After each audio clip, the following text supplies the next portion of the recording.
I became really a lot more appreciative of the opportunities that I've had in life. The more I reflected, the people I've met, stuff that's been shoved in front of me, that you got to create your opportunities and you got to walk through the doors when people open them for you. And once you do that, it's amazing. Over the next 2 weeks, we've got 2 incredible episodes, a celebration of the powerful voices and best bits we've heard so far in 2025. A highlight reel of wisdom, transformation, vulnerability, and raw, powerful storytelling. I hope these reflections spark something in you, and if one clip speaks to your heart, dive deeper. The full episode is waiting. Let's revisit some of the moments that moved us the most. Even at my lowest of the low, there was always something there that said I was meant for greater things, and of course it'd be a second or two and I'd get rid of it. But looking back in hindsight today, is everybody should have hope, because life changes in a blink of an eye. If you're okay to talk about it, is the addiction. Yep. Where did it start and how did it evolve? The addiction started from, I'm not afraid to say it. You asked me if I'm afraid to say anything, but I'm not. I've been married twice before. So my very first marriage when I was a kid ended. And from that, I got a small amount of money. And for my 30th birthday, I put $1,000 on a horse. I was only telling this story yesterday. Put $1,000 on a horse and it lost. And that was back in 2000 or something like that. Fast forward to my rehab when I had become an addict. I had to do a thing called journey therapy, and they try and find out where your gambling addiction stems from. And to cut a small story short, that was it. That was that $1,000 bet. It was at my birthday. And as part of my journey therapy, I got hypnotized, and they try and go back into your life to find out where the addiction stems from. And there's a lot of times it's childhood. There's a lot of times it's trauma. Mine was that moment. And very similar to the Forrest Gump thing, when I was in this journey therapy, I was in a meditative sort of state. I had the same vision of me walking away from the horse track with all my friends behind laughing and pointing at me. And that was when my addiction started, because the next day I woke up and thought, I'm going to show these people that I can gamble. I'm a competitive bastard. I'm a driven guy. So I'm going to show these people and show myself that, hey, I lost $1,000. I can get that back because I'm good at everything. And I was a cocky young fella. Everything I had done in my life, I was succeeding, and I was going to prove that I could be a gambler and make money. So I then went to spreadsheets, and it got out of hand from there. Yeah, and it was just kind of continually chasing your tail, a little bit? Yeah, continually chasing myself and having some good success and thinking, I told you I can do this, I'll show you again tomorrow. But then having some pretty major losses and then being too proud to say, well, I'm shit at this, I'm just going to give up. I wanted to prove myself wrong. So yeah, continually chasing my tail, and then getting to the point where, I lost a lot. I lost everything. So trying to win back. And I kept this secret, Steve. There was no one else knew about this. No one at all. My wife at the time, who, I don't know how I did it, but I hid it. I hid bank accounts. I lost houses. I lost super. I lost everything. I lost all our savings. I don't know how I did it. I couldn't do it now, but you have a skill as an addict. I don't know where the power comes from that you can hide stuff. And I had a second personality, and it was a horrible, horrible place to be in. I hate who I was. Oh.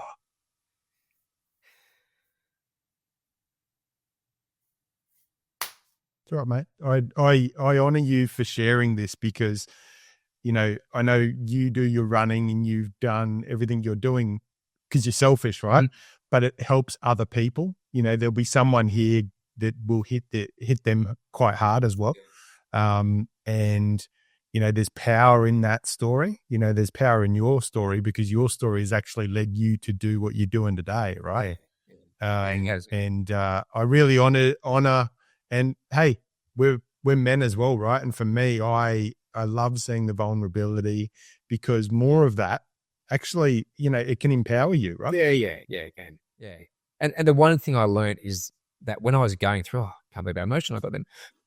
one thing I learned is I didn't talk to anyone. I didn't tell a single person. I didn't even talk to myself. I didn't sit in the mirror and look at myself and say, Trav, what the hell are you doing? I just didn't talk to my mum and dad, my closest friends.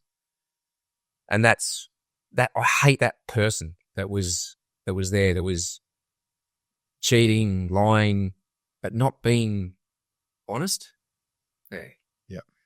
Yeah. So that's a lot. tell me, Travis, when did you realize, what was the moment that you realized I got a problem here? It's something I learned in rehab and through Gamblers Anonymous is that you have a moment, just that light bulb moment, and everyone has to have one. And there's small ones that I had, but the one moment for me was I was at the Gold Coast Marathon, funnily enough, and it was early in the morning. I was in a VIP tent, so it was breakfast, and they were serving drinks, and there was a cash register. And I went to my bank account to put a sports bet on, and I remember the red number saying no funds left. And that was my last resort because I'd lost houses, like I said, houses, super, I'd lost everything. And I simply had no more money left. And I considered robbing the till. And that's the moment, the light bulb moment that said, hey, Trav, you're not that person, mate. You're not that bad. And that was the moment. And everyone has to have that. You have to have a moment. I had people telling me, because 7 or 8 months earlier, I came clean with my wife at the time, my mum and dad, and said, I've got a problem. And I thought that was it. I thought me coming clean was the moment. But it wasn't. I gambled the next day, and they were asking me, I lied and cheated again. It wasn't until that moment that you tell yourself to pull your head in, or you have that moment. And that moment comes too late for a lot of bloody people. I was lucky it came at a time where I'm still here. And that was it. I went to the toilet and just had a moment where I thought, I can't do this anymore. I really can't do it anymore. So I went home that night, told my wife at the time, and that was the last time I punted 11 and a half years ago. I haven't had a gamble since. It was just that moment. Yeah, wow. Yeah, wow. Now, and you had a meeting with someone at that event as well, yeah? Rob De Castella. Yeah. This is a happy story because he doesn't know it. I did tell him once, but him being in the toilet when I went in for that moment. So red line, thinking about stealing, went to the toilet just to regroup, and for some reason said to him, not even a hello, how are you, mate? We're just at the trough having a toilet break. I said, mate, I'm running this marathon next year. And he goes, oh, good on you. I don't even know why I said it. I have no idea. I'd never run further than 21 kilometers. I had no desire whatsoever to run a marathon, but it just came out of my mouth. So I think having Deeks there, or the fact I was at the marathon, or I don't know. I still to this day don't know why I said it, but I told him, walked outside, videoed it with my mate, so I became accountable. And that's also how Run the World started, or Run Down Under back then, is because I went home or a few days later after I'd made the call, and I tried to find a yearly training program because the marathon was a year away. So I looked up, 52-week training programs, and I couldn't find any. They're all 12 weeks, 16 weeks, 20 weeks. And then I thought, how am I going to keep running and motivated for a whole year? Because I hadn't had a program. I hadn't had a coach. I'd always run, but not structured. So that's when I thought I'm going to do this run around Australia thing that I've got. That'll keep me motivated. That'll keep me occupied. And it did. It kept me running for the 12 months to clock up the kilometers. I had that competitive element, 700 and odd people with me. So that's how it all started. And if I didn't walk in, so you and your mate ran the marathon next year? We both did. Was there a few other people that jumped in as well? No, just the two of us, really. Obviously, my family, my mum and dad did the walk. My sister did the 10K. So my whole family got involved. The Gold Coast Marathon, I thank them so much, gave me number 365. So it's sitting up behind me. I asked him if I could have that because it was 365 days since I had a gamble. It was back in the days when they did singlets and you could put your own message on them. So I had my own message of 365 days, had the number, and it was a celebration. It was, my family were there. It was a realization that, you've done well, Trav. It's been a year. And I ran the marathon. Yeah, cool. What was your time? 4 hours and 36 seconds. A far cry from the 36 seconds off under 4. well, it's funny because it was a far cry from the 3 hours and 30 that I thought I could do. I'd never done a marathon before, so it was a beast of a thing that took me by surprise. And I had a girl that I knew was running with me towards the end when I was really struggling. And there's a picture of me cuddling my mum and dad with about 200 meters to go, and a few other mates, and then her grabbing my arm as if to say, we've got to get under 4 hours. My head was not about the time at all. It was about that hard with my mum. It was about finishing. Once the 3 hours 30 had gone, I didn't care if it took me 6 hours. But she was determined to get me under 4 hours, but she failed. So 4 hours and 36 seconds. Yep. So obviously from that kind of gambling addiction, you replaced one addiction with another addiction, which was running, right? Talk to me about, like your first run after you made that commitment that I'm running the marathon. Talk to me about your next run and how you felt moving into this next chapter of your life. Yeah, it completely changed my love of running. It became a lot more structured. Yeah, so I distinctly remember I titled my run.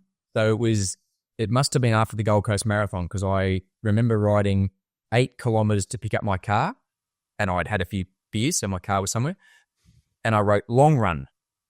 And I hadn't used Strava much before. I'd never even recorded runs. So I remember thinking, I'm obviously a runner now. I'm writing things down. I'm titling them and things like that. So I became a lot more structured in it. And I remember loving the stats and loving the progress. So from 8K long run to 10 to 11 to 12, my kilometers per week had gone up. So a little story. A few years prior to that, I tried to become a bit more of a runner, and I had a spreadsheet. This is when I was still a gambler, and I wasn't a massive drinker. Well, you might change your mind after you hear this story. But I tried to run more kilometers than I drank beers. That was my goal for a couple of years. And on both instances, come around about May, I gave up. I just couldn't run that much, is in my head. So I wasn't much of a runner distance-wise and things like that. So that's from that, where all I had was the idea of just trying to run because to overcome the beers, to now having a purpose was a big difference. And that has been instilled in me now since that 2014. I'm a numbers man. I'm a proud man. So I like to run for myself, to beat yesterday and to beat the day before. I'm running out of time because it's getting harder. I'm running more distance, doing more crazy stuff. But I love running way more than I did back in my gambling days, because it has a lot more purpose. Those that you've coached and helped through this process, talk to me, what are the changes or what is the impact that they feel to themselves when they start understanding more about their epigenetics? So one of the things, most people will go to food and exercise because that's what's ingrained in us, right? So one of the major things that most people see, I try to steer them away unless that's one of their priorities, because each body, each group of bodies has a certain priority to work through those lifestyle priorities that I was just talking about. So for some bodies, we would start at movement. Only for one group of people. There are 6 groups of people, and one group of people we would start with movement. Everybody else would start somewhere else to make sure, okay, how does that sit in your world? How does that apply to you? And when we're working, so if you have someone who shares a similar body type to myself, and they're living in chaos, automatically their body is highly strung. Their central nervous system is tight. Their sympathetic nervous system is activated. Might be at a low level, but it's activated. So if we can get to a point where they feel calm and organized within their environment, it's like a big deep breath out, and they can relax. So sorry, Steve, I forgot the question. That's so in flow. No. The question was, what impact have you seen? What's the impact that people feel? Yep. One of the things most people notice straight away is when they start to put these things into practice, their body starts to shed weight. When they start to put things into practice, they find they've got more energy. And for a lot of the women, it's about the mind fog lifts. So, there are quite a number of layers to the system, and what my clients see are the very superficial layers, but there's so much underneath that I'm working with in terms of hormone balance and in terms of environment and lifestyle and all of that sort of thing to massage so that they can start to just relax. So one lady I worked with in a matter of 4 months, now we did not focus on diet or exercise for her.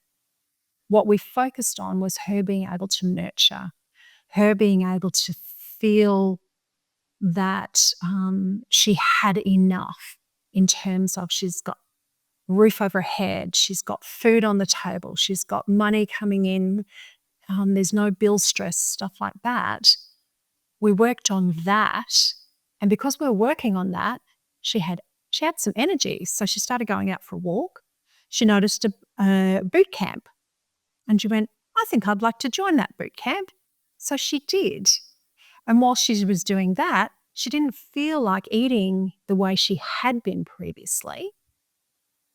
And before we knew it, she'd lost 10 kilos over a matter of 4 months. And we did not focus on food or movement for her. They were just natural progressions because she was feeling better in her body. So another gentleman I had, his outcome was he actually has metastatic melanoma. The outcome he was looking for was being able to hand off some businesses, some charities that he'd set up, so that he, at the beginning of this year, he could get to a point where he was looking after his grandchildren for his daughter. So he got time to spend with his grandchildren. At the time, he was undergoing treatment and he was having a lot of side effects from that treatment. So we worked with him doing simple things like movement of the morning, just simple stretching of the morning for his body was what he needed. Simple stretching, some myofascial release massage, getting the blood flowing, as well as using some supplements that were recommended to me, which are outside of my scope of practice. But we have a board that we take case studies to. So that was recommended. He went on these, and hey presto, by the time he'd finished the coaching with me, he was in such a better place. And he had managed to achieve everything he wanted to achieve because for him, the primary was about purpose. What he needed was an ability to be able to focus on his purpose. And so what I did was support him in that, being able to focus on his purpose so that he could achieve and get that dopamine hit, which propelled him forward. So, I mean, they're just two cases that I've worked with, but a lot of, as you were saying earlier, a lot of it is in, wow, I've just pushed through. I've done what I thought I was supposed to do according to society. Grew up, I got married or I partnered up, I had children, bought a house, did this, did that. Now what? Is this all there is to life? And so I have a number of women who come to me because they kind of go, maybe they've identified that has been making them sick. So whether it's been breast cancer or some other issue, I think that's making me sick. How do I wind this back? How do I know what is good for me and what's not? And so, yeah, I help them work through that as well.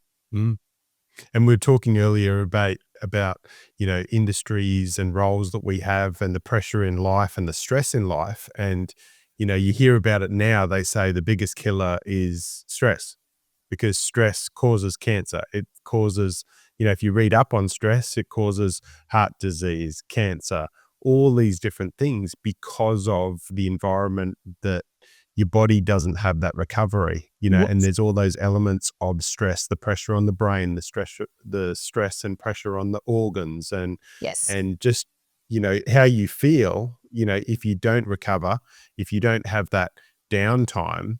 It's like if I jumped in my car today and just went, I'm just going to drive it. I'm not going to service it. I'm not going to fuel it. I'm not going to do all these things. How many Ks would I get? It'll be interesting to work out, right? And I think Hamish and Andy did a thing where they said, I think ages ago, it was like, how far can we drive once the light goes on, right? Like the fuel light, right? And they just drove it, and they wanted to work out how many kilometers they could get out of the car, right? And they did this exercise, right? But I love a good analogy, but I think of that and I go, it's a bit like what some of us do. We kind of go, I'm not feeling quite right. The lights kind of come on, right? But I'm just going to keep going. Why not? I like to live dangerously, right? And we just keep pushing, thinking we'll be okay, we'll be right. Like we're indestructible, we're invincible. Yes. And then eventually it conks out. And it's like, well, actually, right back when the light went on, we could have actually pulled into a service station, refueled, checked our oil levels, done all these things, and then we, along the trip, have to get services, check our tires, check all these things so that we've got a better machine that lasts longer. Yeah. But people don't see that, and people don't realize that, and they don't accept that our bodies are actually even more crucial, but even, I suppose, deeper when it comes to, like, the human body is a miraculous machine. Obviously, therapy and reality TV and society, obviously for some, everyone will say, oh, look, I just love reality TV because I can just escape and I can just sit on the couch and I can just zone out. But I'd also love to get your thoughts on, is reality TV and does reality TV impact some of the dysfunction that is happening, I think, in society? Great question. I think the short answer is probably yes. So I started watching reality TV for all of those reasons you just mentioned. I was working in heavy fields. I was working in, as I said, the coroner's court, and before that in child protection. And in those years before that, like growing up in the 90s and I was a young adult in the early thousands, there was, it was Law and Order. There was lots of crime shows. There weren't really, we had 4 TV channels. There was no streaming. So the choice wasn't really there. It was just kind of a lot of heavy stuff on TV. Mm. And at the time I was working in those jobs, I think I'd just gotten Foxtel, and the whole world of like MTV and VH1 opened up for me. And suddenly I could escape into these ridiculous American paradigms where people were doing outrageous things that were so different to my reality and so far away from the work that I was doing that that's all I could kind of handle. And it was amazing. It was the gateway drug for me. And then it was all the Real Housewives and all of the shows on Bravo TV, which are now all on Hey You here in Australia. And so I have just been an OG reality fan, for as long as it's existed now. But I think there's kind of, to answer your question, I think there's a lot that's shifted. And probably partly to do with reality TV, probably partly to do with social media. Everybody now has access to their own, video camera. Everyone can create their own reality show on YouTube, on social media, on TikTok. Everybody is a star who has a camera. And I think that has changed the perception of, our access to stars is completely different now. We have these parasocial relationships with people who are on TV, in music, in film, that we never would have had access to before. in the 90s, Jennifer Aniston was this, high profile superstar that we would never have dreamed of getting close to. Now we can watch her playing with her dog in her lounge room, on Instagram. So there's a lot that's shifted in the kind of, I guess, the culture of entertainment. So I think all of that has probably contributed to a lot of the dysfunction. And as much as I enjoy social media and love a doom scroll as much as anybody, I can absolutely feel how bad it is for me. And I'm really not impressed by a lot of the stuff that I see. I don't love what it's doing for women and for body image, and this completely fake created kind of version of people with AI and all of the kind of face tuning and editing. And, I do worry. I've got 3 young kids, and I think, like, what's your future going to look like if this is kind of where we're at now? So, of course, I think there's a lot that's wrong with it, but I also am completely addicted to it. Yeah. I saw the other day, it was funny, on this topic, was around, me as a kid, mum and dad were like, don't sit so closely to the TV. And then they've got 2024 Apple Vision Pros stuck to your face, and it's interesting true. how just that change has happened. Yeah. I find with reality TV, some of it is just so, you just sit there and you go, this is just so not reality. But Yeah. and obviously there's a lot of scripting around, like they call it reality TV, Yeah. but a lot of it is scripted and a lot of it is shown in different lights, because obviously we see, like, even with things like The Block, right? Yeah. Some of this stuff you go, like even the recent series of The Block, and it's like, oh, are these people going to come back for the finale? Of course they're going to be there for the finale. Like Manufactured drama. It is. Yeah. And it's interesting because obviously it must be really interesting, because obviously a lot of these reality TV shows with the casting of these people must work with psychologists and stuff like that to go, how do you think this person's going to react? And how, there must be this kind of team behind the scenes that are like, how can we pick someone? Oh, she's got some big triggers. We're going to be able to get her to cry a few times through this series. I'm sure it's kind of, they know how they can push and prod and what reactions they're going to be able to get, and how that, like from a Block perspective, okay, we need some different personalities here, and we need probably a couple of couples that are probably going to rub up against each other not well, and these aren't going to get on and these will get on. And I just think I just find it quite fascinating. Absolutely. But with anything, I always find through a show, I always find the finale or the final last couple of episodes the best ones to watch. Yeah. Because the ones during it, I think, are a bit wishy-washy. But when you're getting to anything, it's even like sport. I don't really watch much rugby league through the season, but when it gets to the finals and when, everything is on the line, their season is on the line, sometimes careers are on the line, that's when I think you really see the performance and you see the potential, and people really deal with the pressure. Yeah, absolutely. And I think there are a lot of people that just join or just catch up on those reality shows in those last few episodes, because they do so much recapping that, you really probably don't have to watch the whole thing. But it's really interesting when you're talking about the psychologists and the team of people behind, because I think you look at a show like Married at First Sight, they technically have, psychologists on the show. I've never watched an episode. Never. Okay. Well, look, to be fair, your brain will be in far better condition than most in that case. But, they have these 3 experts that are apparently matching these couples together.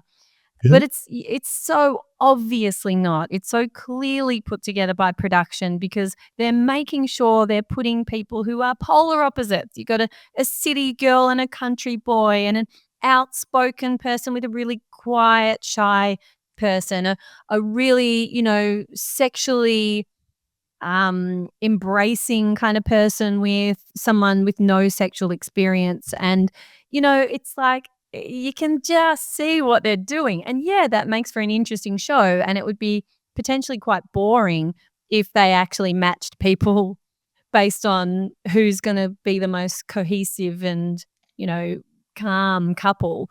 Yep.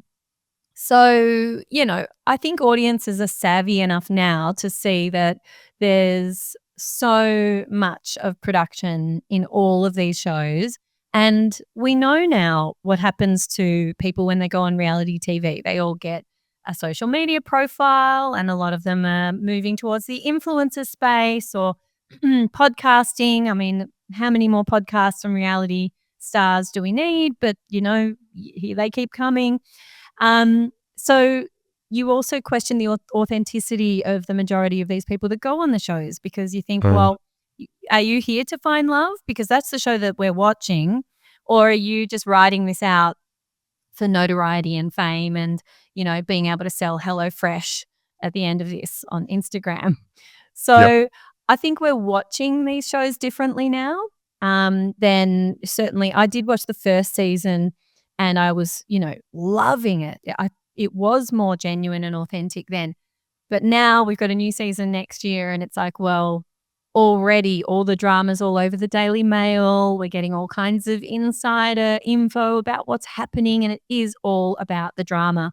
So I think if we can watch these shows with the understanding that it's not what we thought it was going to be and it's not what they're actually selling us, but it is this wild human behavior with the layers of, I suppose, what their objective is, which is to become someone, then maybe we can look at it through a different lens and it's a bit more palatable. Yeah. And I think obviously there's some people that see reality TV as reality, but at the end of the day, you and I both know, Yana, and most people listening to this will kind of go, if I had someone following me around my life and my family life and everything like that, it's pretty boring really compared to reality TV. Absolutely. Although there's plenty of drama at my house at 7:30 in the morning trying to get everyone ready for school and out the door. Or 6:30 at night. Yes, exactly. I would not want cameras around for either of those ends of the day. But, so I do think, you got to actually be pretty brave to expose your life like that. And it isn't just necessarily a ticket into stardom, and it can come with a lot of criticism and a lot of negativity. But I mean, would you want cameras following you around, Steve? No, not at all. Not at all. At the end of the day, I just think it'd be quite boring really compared to what people think reality TV is. But it's interesting. Reality TV is a really interesting thing. Tell me, what do you think we learn, as Australians, as human beings, what do you think we most learn from reality TV? Well, I guess it depends what you're watching, and I am a self-confessed Bravo fan, right? So in my delusion, I feel like that's slightly more highbrow than things like maths or, some of the other Farmer offerings. Wants a Wife. Yeah. Although that's a little bit more, it feels like, I don't know, those country stars are a little bit more genuine. I don't know. There's just something, maybe it's my delusion about, the Aussie battler type. But the shows that I watch feel a little bit more removed from reality, potentially because of the production value. It's all pretty shiny and spectacular on those American shows, and they're so absolutely so far removed from my reality in the way that they're living, behaving, relating to each other. All of those things take me so far out of my reality that I don't know. I guess what I'm learning from it is how people show up in relationships, what the way that they speak to each other, the way that they're confronting things that, for example, if there's two reality, stars in a show, they break up, they've still got to keep filming together. In reality, we would have the option not to go to that event or to just hide in the corner and not have to address that person if we didn't want to. But in these shows, they're encouraged to confront each other and be in the same space and say all of the things that they're thinking because the camera's not inside their head. What we need to see is their thoughts on camera. So you're sort of getting to see people saying things that you would never dream of saying. Sometimes I'm on the edge of my seat because it's all of the things I wish I could say to someone that I have a similar relationship with, or, if there's a difficult friendship dynamic and seeing the way they navigate that and confront things and talk things out with each other. Again, absolutely no way would I react like that in my own life. But I feel like there's stuff we can all learn from it because they're bringing the narrative out of their head and into the open where we can all see it. So I think there is something to take away from reality TV. Even, the sloppy kind of messy drama shows, maybe what we're taking away from that is I would never behave like that. I would never speak to someone like that. I would never go on TV and behave like that. And all of that just gets you thinking and reflecting. It's like that mirror, that we were talking about before. It's thinking, how does this relate to my own life? And what would I do differently in my own relationships? And that could only be a good thing. Yeah. Do you think a lot of people watching reality TV, they're kind of escaping, I suppose, because they want to see their relationship or they're attaching themselves to things that maybe they're lacking in their relationship or their life. And it's kind of, they're focusing on that, but if they could be, spending more time with their partner or spending more time kind of working on that stuff would be more beneficial than actually living in a bit of a dreamland. Yeah. And look, I mean, we can all take things too far for sure. But I think that's why shows like The Bachelor were so wildly successful, because everybody wants to be loved. And they were kind of selling the dream that you could go on this show and have this kind of fairy tale ending and these dreamlike dates. And, for a time, that was like the number one show everywhere in the world. And it was early reality TV when there weren't that many options in that kind of realm. And I think it sold a dream. And for many people, that was kind of like, oh, well, maybe I'll, find my bachelor or bachelorette in the same way. Whereas now we know it's been cancelled here in Australia. And I wonder if it's because people have wisened up a little bit and see through all the production input and the, manufactured drama and the sell that they're trying to do.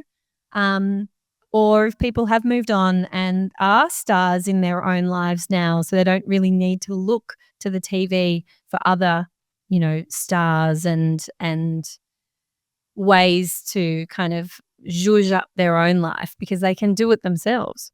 And, obviously very early on, Big Brother was a big one that kind of hit the screens, and it was very popular in, Sarah Marie and, some of these really great personalities. But over time, Big Brother kind of, back to what I was kind of saying, it was videoing their everyday life, which was actually quite boring. Oh, someone coming in and combing their hair and, and it would actually have to be Big Brother that would actually have to cause the drama and have to cause the unreality, which then became reality, which was the exciting parts of it. But the lives were really like, okay, they're making breakfast. Great.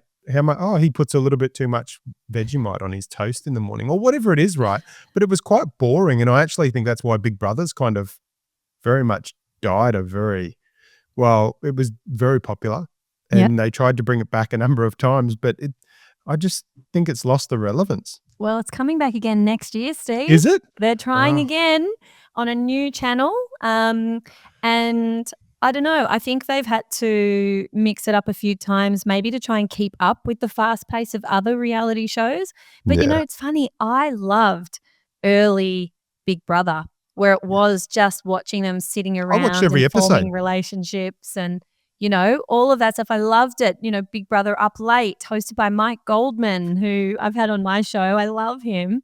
And he was narrating, from almost like a beanbag, just like commenting on what was going on. And then we go live back to the house because there was some action happening somewhere. And I loved that. Yeah. But when they started introducing all of that competition and that almost like Survivor level, the Friday night games and whatever, I actually couldn't stand those episodes. I found that really annoying.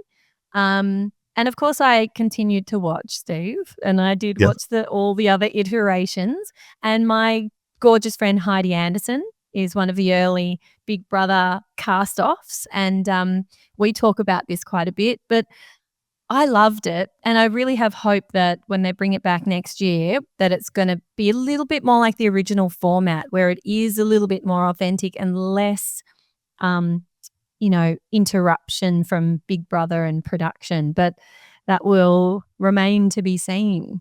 Yeah, and it's kind of that difference between the excitement of they've got to keep people engaged and keep it exciting all the time. But as we know through podcasts and a lot of things that you can listen to and watch now and people's real lives, is that people are loving to listen to almost the mundane, boring parts of people's lives because they can relate to them, right? So, like people check out stories now and people love hearing about, a mum that's like, oh my God, I've had the morning from hell, right? Yeah. And, I woke up, my, daughter had chewing gum in her hair and I had to cut it out or what, like all these different things, because people go, oh, I'm normal. Seen. Yeah. We're all normal, Yeah. and I think, you mentioned earlier about, sharing that, you struggle with anxiety. And like, I just love that because we need more of that. For years, I've shared a lot of stuff and probably some people go and feel a little bit uncomfortable, but I go, if you share the weight off your shoulders, actually, like you just feel so much lighter because you feel like you can be yourself. You feel like that you can share who you are. And also, that you're not alone. Yeah. Whatever you feel, someone else feels, a lot of people feel. And it's that knowing of we're all very interesting, unique, very complicated human beings. Yeah, absolutely. And I think that's at the core of reality TV, right? Those early shows where we were just following families around or whatever it was. It was all about relating and you talk about the boring bits, but I feel like those boring bits are what people connect to. Like you said, it's the mundane. Oh, they're struggling to get their kids to school too. And they're having that argument with their partner about talking to an ex on text. And what is okay in that situation? Would I text my ex and would he be okay with it? Yeah, he'd be fine with it, but that ex wouldn't have been. Or, it's like starting conversations. And I think that's what's good about it. And all of this at the core of it, the podcasting, the talking, the reality TV, all of it is storytelling. And as you said, that is like the number one thing that keeps us connected as humans and helps us to feel like we're okay. And no matter what I said today, I could say the most outrageous thing in the world that maybe I would feel like nobody else could possibly understand because this is my reality. And there will always be people listening who will go, oh, wow, that's like me. Wow. I've never heard someone say that before. Or, oh, thank God it's another person talking about this because today I was just feeling like, what is wrong with me? And maybe there's nothing wrong with me. Maybe it's okay to be feeling like this. And so that's why, like you, I feel like it's so important to keep talking about things and to keep sharing our stories and our experiences because that's what makes us human and that's what helps us all to feel okay. Adam, you and I, we've been through similar experiences. We know the steps, but if there's someone there sitting there that's really struggling at this moment, they pick up their pen and their notepad. Can you just talk through the steps that you would take them through if they're not feeling right, and they're not feeling quite right now, and how you would step them through that? Yeah. So first thing is to, be aware that you are sliding yourself and sort of in that like if you are journaling, look at and do a weekly summary and see where you're at that, at the end of that week. And if you're still feeling, that if you're in a dark place, tell someone, like talk to a friend, a family member, or go and seek that help that and make that call and go and speak to a doctor and do your mental health assessment, or because as you know, mate, 9 people daily are ending their life and getting to that point of where they they feel that that's the only option, and you and I have been there too. We've been at that point too, and it's it's such a dark place, but bring that darkness to the light and bring it to where it belongs. It belongs in the light, and and speak up. And if you're not feeling right, like do a daily, sorry, not a daily, a weekly summary, and or a monthly summary, and go, okay, I'm still in this hole. Maybe now I need to go and get some professional help and just, get that little bit of help or that I need, and just get yourself on the right path again. And then, then you can understand, as you know as well, mate, mental health is, I wouldn't wish it on anybody. Like I wouldn't wish mental health on I wouldn't, mate, I talk about my boss, that old boss that, I wouldn't even wish it on him. And that's saying something, because he pushed me to the point of, where I wanted to end my life. And I wouldn't wish mental health, anxiety, depression on anybody. It is such a debilitating, it's so debilitating, because there's days where, as you know yourself, mate, you don't want to get out of bed. And those are the days that I will say to people who are struggling is, those are the days that count. Those are the days when you don't feel like doing it. Get up and just have a small win, mate. Like go and make a coffee. That's a win. That's how I started. I got up and made a coffee, and then I got out of bed and then I made a coffee. And then the next day I went out and drank the coffee on the back veranda. That's a win. Then I went for a walk to the end of my street and turned around and came back. That's a win. And then slowly but surely you start building momentum, and it's a small shift at first, and eventually that momentum grows and grows and grows, and you start to feel, you can claw. It's bloody hard work, but you can claw your way out of the hole that you're in, and then eventually, mate, you move mountains. And that's what it is. Like that's what I'd say to anyone who is struggling, is that be kind to yourself, but also realize that you need to you need it. No one's going to help you but yourself. It's the inner fight. You've got to want to be here. Like you've got to want to be here. No one else can do it for you. You have to do it yourself. And we can all, till we're blue in the face, and say, hey, mate, you need to be doing this, or you should be doing this, or but eventually it comes down to the individual, mate. The individual's they've got to want to be here. And, that's what I learned through my journey. And I hope that answers the question that you asked. Yeah, no, that's good. And I think one of the key things I'd add on to that as well is, like we talk about in mental health first aid, having a safety plan. And the safety plan is, knowing who you can call. And I think one of the key things is, especially for men, but also for women as well. But for men, it's an epidemic from a suicide perspective in Australia and globally, right? But, if you just pick up the phone today and ring someone and say, brother, if I'm ever feeling not good and I'm in a dark place, can I ring you? And if you're the same, you ring me, right? And this is the safety plan, these simple tips that we can know that there's someone there. But there's also, so many services and agencies, and there's TACs and there's Lifeline and Beyond Blue, and there's, a long list now, which is great.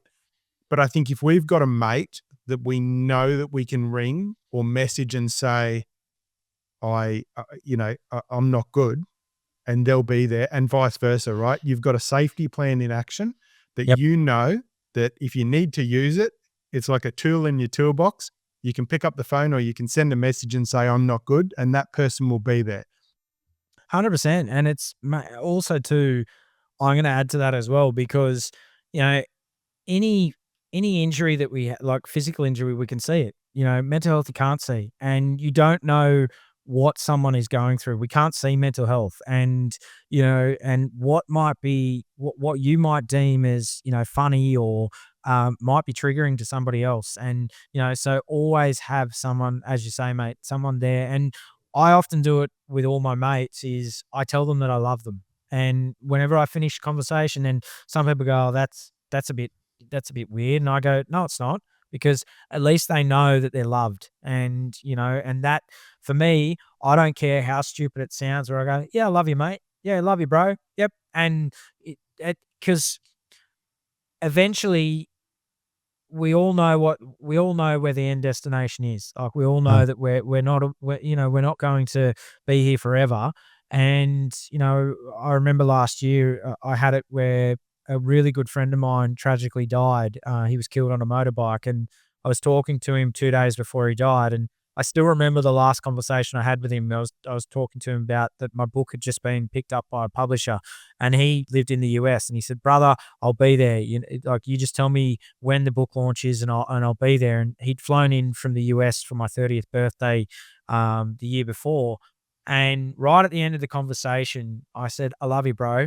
And it's the last words that I ever said to him was, "I love you, bro." And that I have that forever, that, the last words that I ever spoke to him was, "I love you." And that's what I say to anyone, mate. And is what you say as well, is just tell your mates that you love them, and your family as well, because at the end of the day, just saying "I love you" to someone, you might just save their life.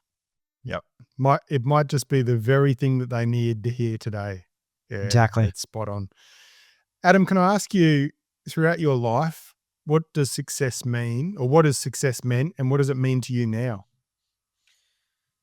Oh, that's a great question, mate. Back when I was a kid, I looked at success very differently to how I look at success now. Success back then, I always thought that you needed to be, have the biggest house, the fanciest car, and and have millions of dollars in the bank. And it was, what I saw from Hollywood, what I saw actors. I thought, well, that's success. That to me is success. And that's changed now, through all I've gone through. To me now, success looks like, if I've got loving relationships with my family and my friends, and I do things through love, growth, and connection, that to me is success. And I look at success now as, it's all about relationships. It's all about helping others. And, it's not about money. It doesn't, some of the wealthiest people in the world are the most unhappiest in life. And they throw themselves into earning more and more and more. And it's materialistic. So, and how much is enough? Like, if you get a number, you go, "Oh, I want more. I want more. I want more." And great example, mate. Look at Robin Williams. Robin Williams was the funniest man in the world, and he wanted to be the best. He wanted to have his own show, and he had that. Then he wanted to go from a comedian to an actor. He did that, and then he wanted to win a Golden Globe. He did that. He was doing everything for not gratitude, but he was doing everything for to feel worthy. And eventually, mate, he took his own life because he was so busy trying to, fulfill others, that he never fulfilled himself. And to me now, success, it's all about fulfillment, mate. Like as I said to you, mate, I get the biggest, when someone comes up to me after I've spoken, at a speaking event, or have read the book, and reach out to me and say that, you've impacted my life, and you're an inspiration, and thanks so much. I now realize that I need to go and get help, or thank you for being so vulnerable. It allows me to be vulnerable. Mate, that's success. That to me now is what success is. It's not money. It's not fame. It's about helping others, mate. And that's, I know now why I'm here. And eventually, mate, if I can just help one person, I've lived a successful life. That's what success looks like to me now. That's awesome. And throughout your life, Adam, who would you say has been your greatest teacher? That's really hard. There's probably two. I have to say two. That's fine. My late nana, who saved my life that day, and my mum. They have been two. My mum and my nan. Were both nurses. My mum was a nurse for 44 years, and the last 15 years she was a palliative care nurse. And I don't know how she did her job. I really don't. And my nana was a matron. And, they're both just, Nan was a very, very special lady. And my mum is, wherever my mum's alive, my Nan is still alive as well. And my mum is just, she's my greatest teacher. She's, and a bond between a mother and a son or a mother and a daughter, it's like no other love that you'll ever experience in your life. And yeah, so my mum is now my greatest teacher and she's my greatest supporter. What's the greatest lesson she's taught you? To be humble and to treat people the way that I want to be treated. That's exactly, like I treat people the way that I want to be treated. And it's through the values that my mum has instilled in me throughout through my whole life, is just to be kind and treat people the way that I want to be treated. Podcast, is really about sharing stories for listeners to shift their perspective. Yes, they're going to go through their own grief and loss, but can they shift their perspective on things prior? Can they learn certain things from the stories of others? Because I think, my perspective was probably shifted. I was probably very much scared of death until my stepdad passed away in 2013. And over a 5-day period, it was the most beautiful 5 days. He battled thyroid cancer for 18 years. Wow. And basically he had gone through a lot, and we all got called into the hospital, and, the doctor sat there with him. He'd been working with him for many years. He'd had many surgeries, and, the doctor said, look, wanted to call a family meeting so that I can explain to you, Pete, the things we've talked about, so that then the family can hear what we've talked about and your decision. And the decision was, okay, we can probably extend your life maybe another 6 months by putting you into a different facility and kind of being in long-term palliative care. Or, we can speed up the process a little bit, make sure that you aren't in pain, make sure that you kind of have got good quality of life, that you're not just sitting in a facility as a bit of a kind of shell of a person. Yeah. And he said, my decision, doc, I want to, choose my own destiny. And, that week we kind of one night we went out and we brought in a carton of his favorite beers, into the hospital, into palliative care there. And we had fish and chips one night, and it was good. The grandkids were, playing on the floor, and we were joking and laughing, and, it was just such a beautiful week. And, I'm going to get teary here, but Perfect. sitting there holding his hand and feeling the strength pass from him to us. Yes. And, getting that, being in that experience where someone takes their last breath. Yes. And you're scared of it, right? Before it, you're scared of it. And then when it happens, yes, it's upsetting, but there was something beautiful about it as well, right? Something beautiful, that someone that's had an impact on your life, that's had an impact on the world, that has, kind of helped you put some of the pieces into your life. But what is the lesson you can learn from? And the lesson that I learned from that was, I sit there, and if anyone's listening, I was actually sitting watching the sun, or waiting for the sunrise to come up this morning at Norrie's Head at Cabarita. And I just thought, if today was the last day of your life, who would you want to spend it with? Yeah. What would you want to do? Right? Like, would you even sit there and go, I'm going to do something that's going to stress me. I'm going to do something that's going to give me anxiety. I'm going to do something that, all these different things. No, you wouldn't. you're not going to spend it with people that you don't have time for, right?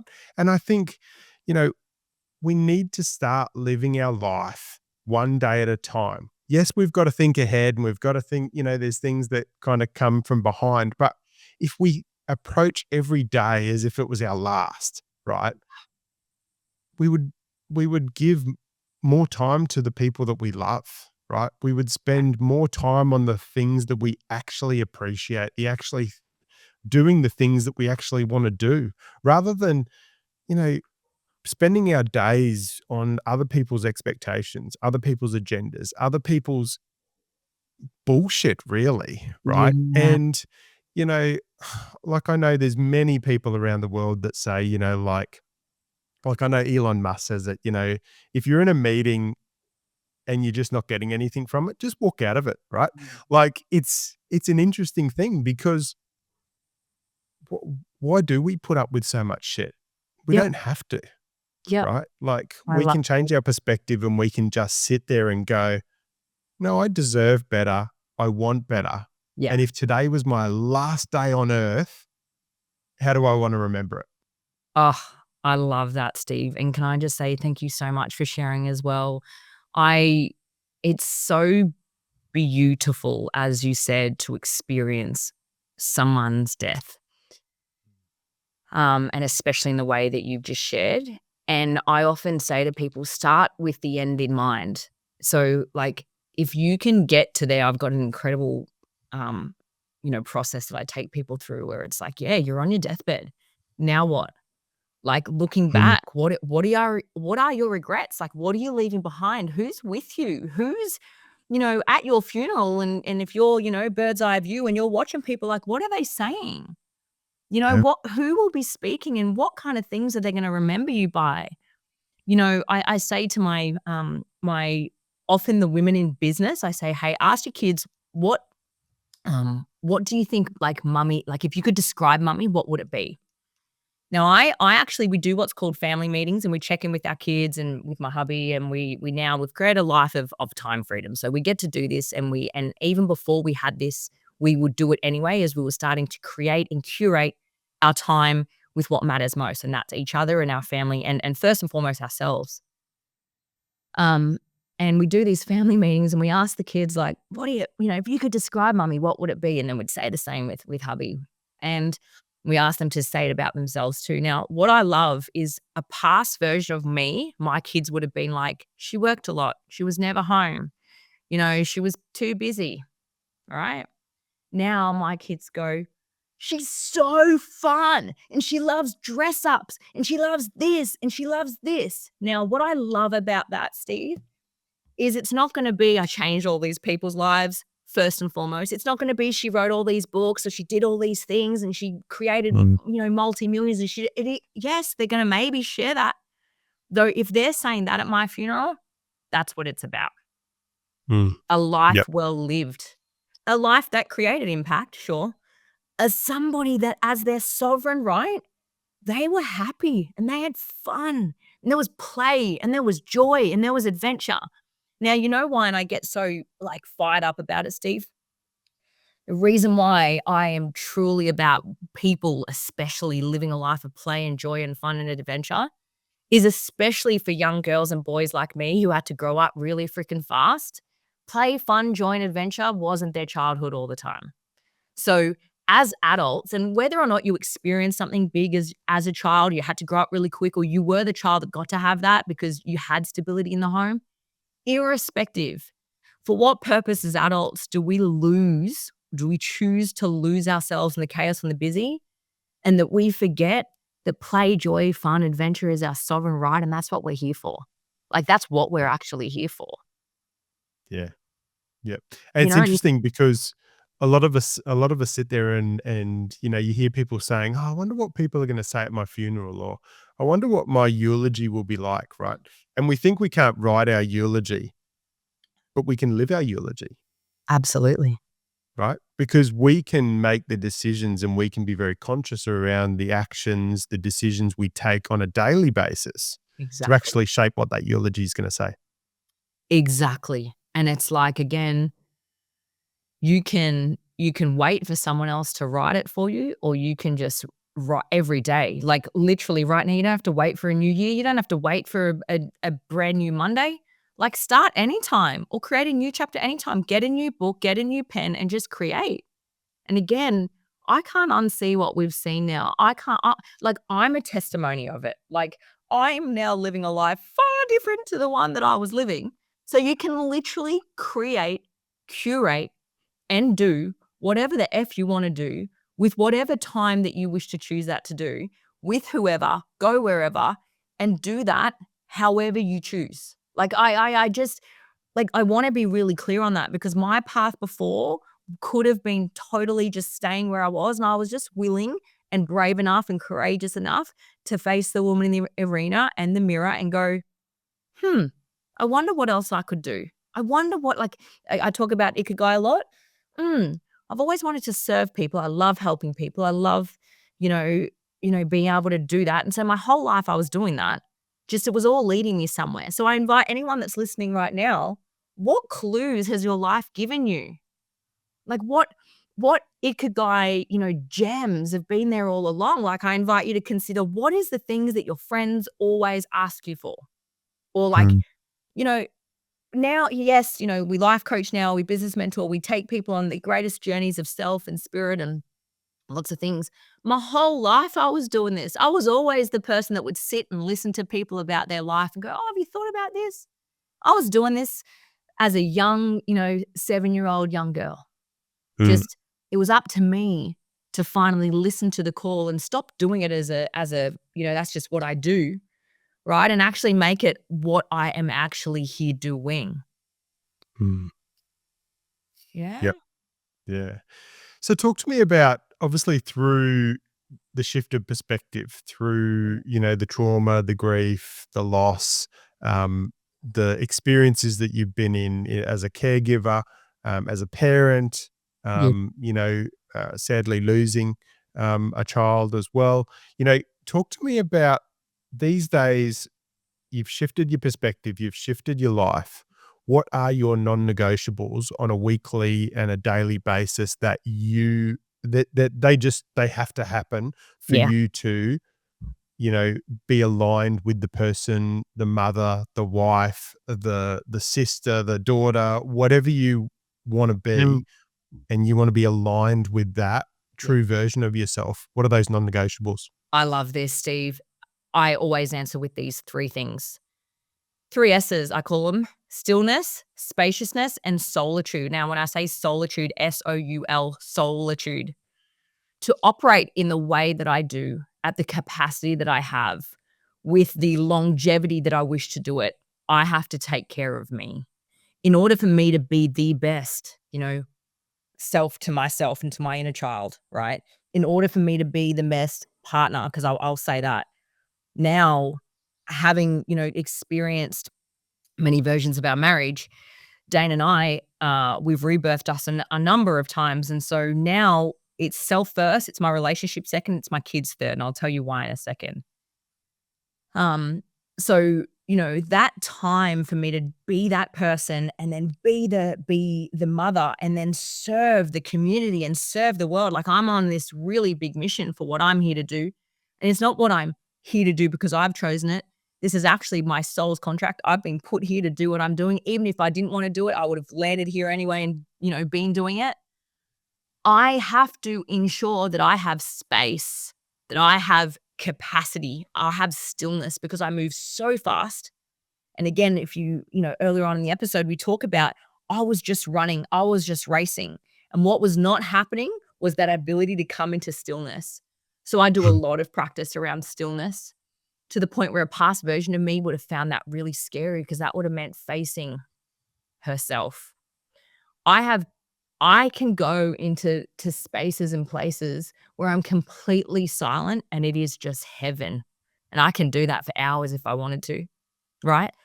Again, when I say space, I'm talking everything's off. I'm not like, I'll be grounded. Again, when I say stillness and spaciousness and then solitude, it is time for me. Now, if I don't do that, I cannot operate at the level that I do now. And I choose not to operate in that way at a level that isn't congruent with my values or congruent with what I'm here to do. I'm a far better operator, leader, guider, mentor, mother, wife, friend, daughter, all the labels that we choose, and then ultimately my sovereign being when I've taken the time for that. And again, you know, that is a practice that takes practice. Like you can't just, especially when you've been in the rat race for a long time, you know, past version of me, I'd be on night duties and then day shifts. And then, you know, then I'd be out at the RAF base and then I'd be doing all the things. I was always running businesses on the side. You can't do that if you truly value those S's and those words. And then of course, just because again, it's really important. Sometimes it's actually not what I do, Steve, that is how we've arrived to here. It's what I don't do. And I don't waste my time. I don't spend it with people that I wouldn't want at my funeral. I don't drink. I don't smoke. I don't have these vices that everyone has. It's more what I don't do, Steve, why I do here, why I'm able to do what I do. And I think it's really important. People are looking at what more they can do. Stop doing the things that are stopping you.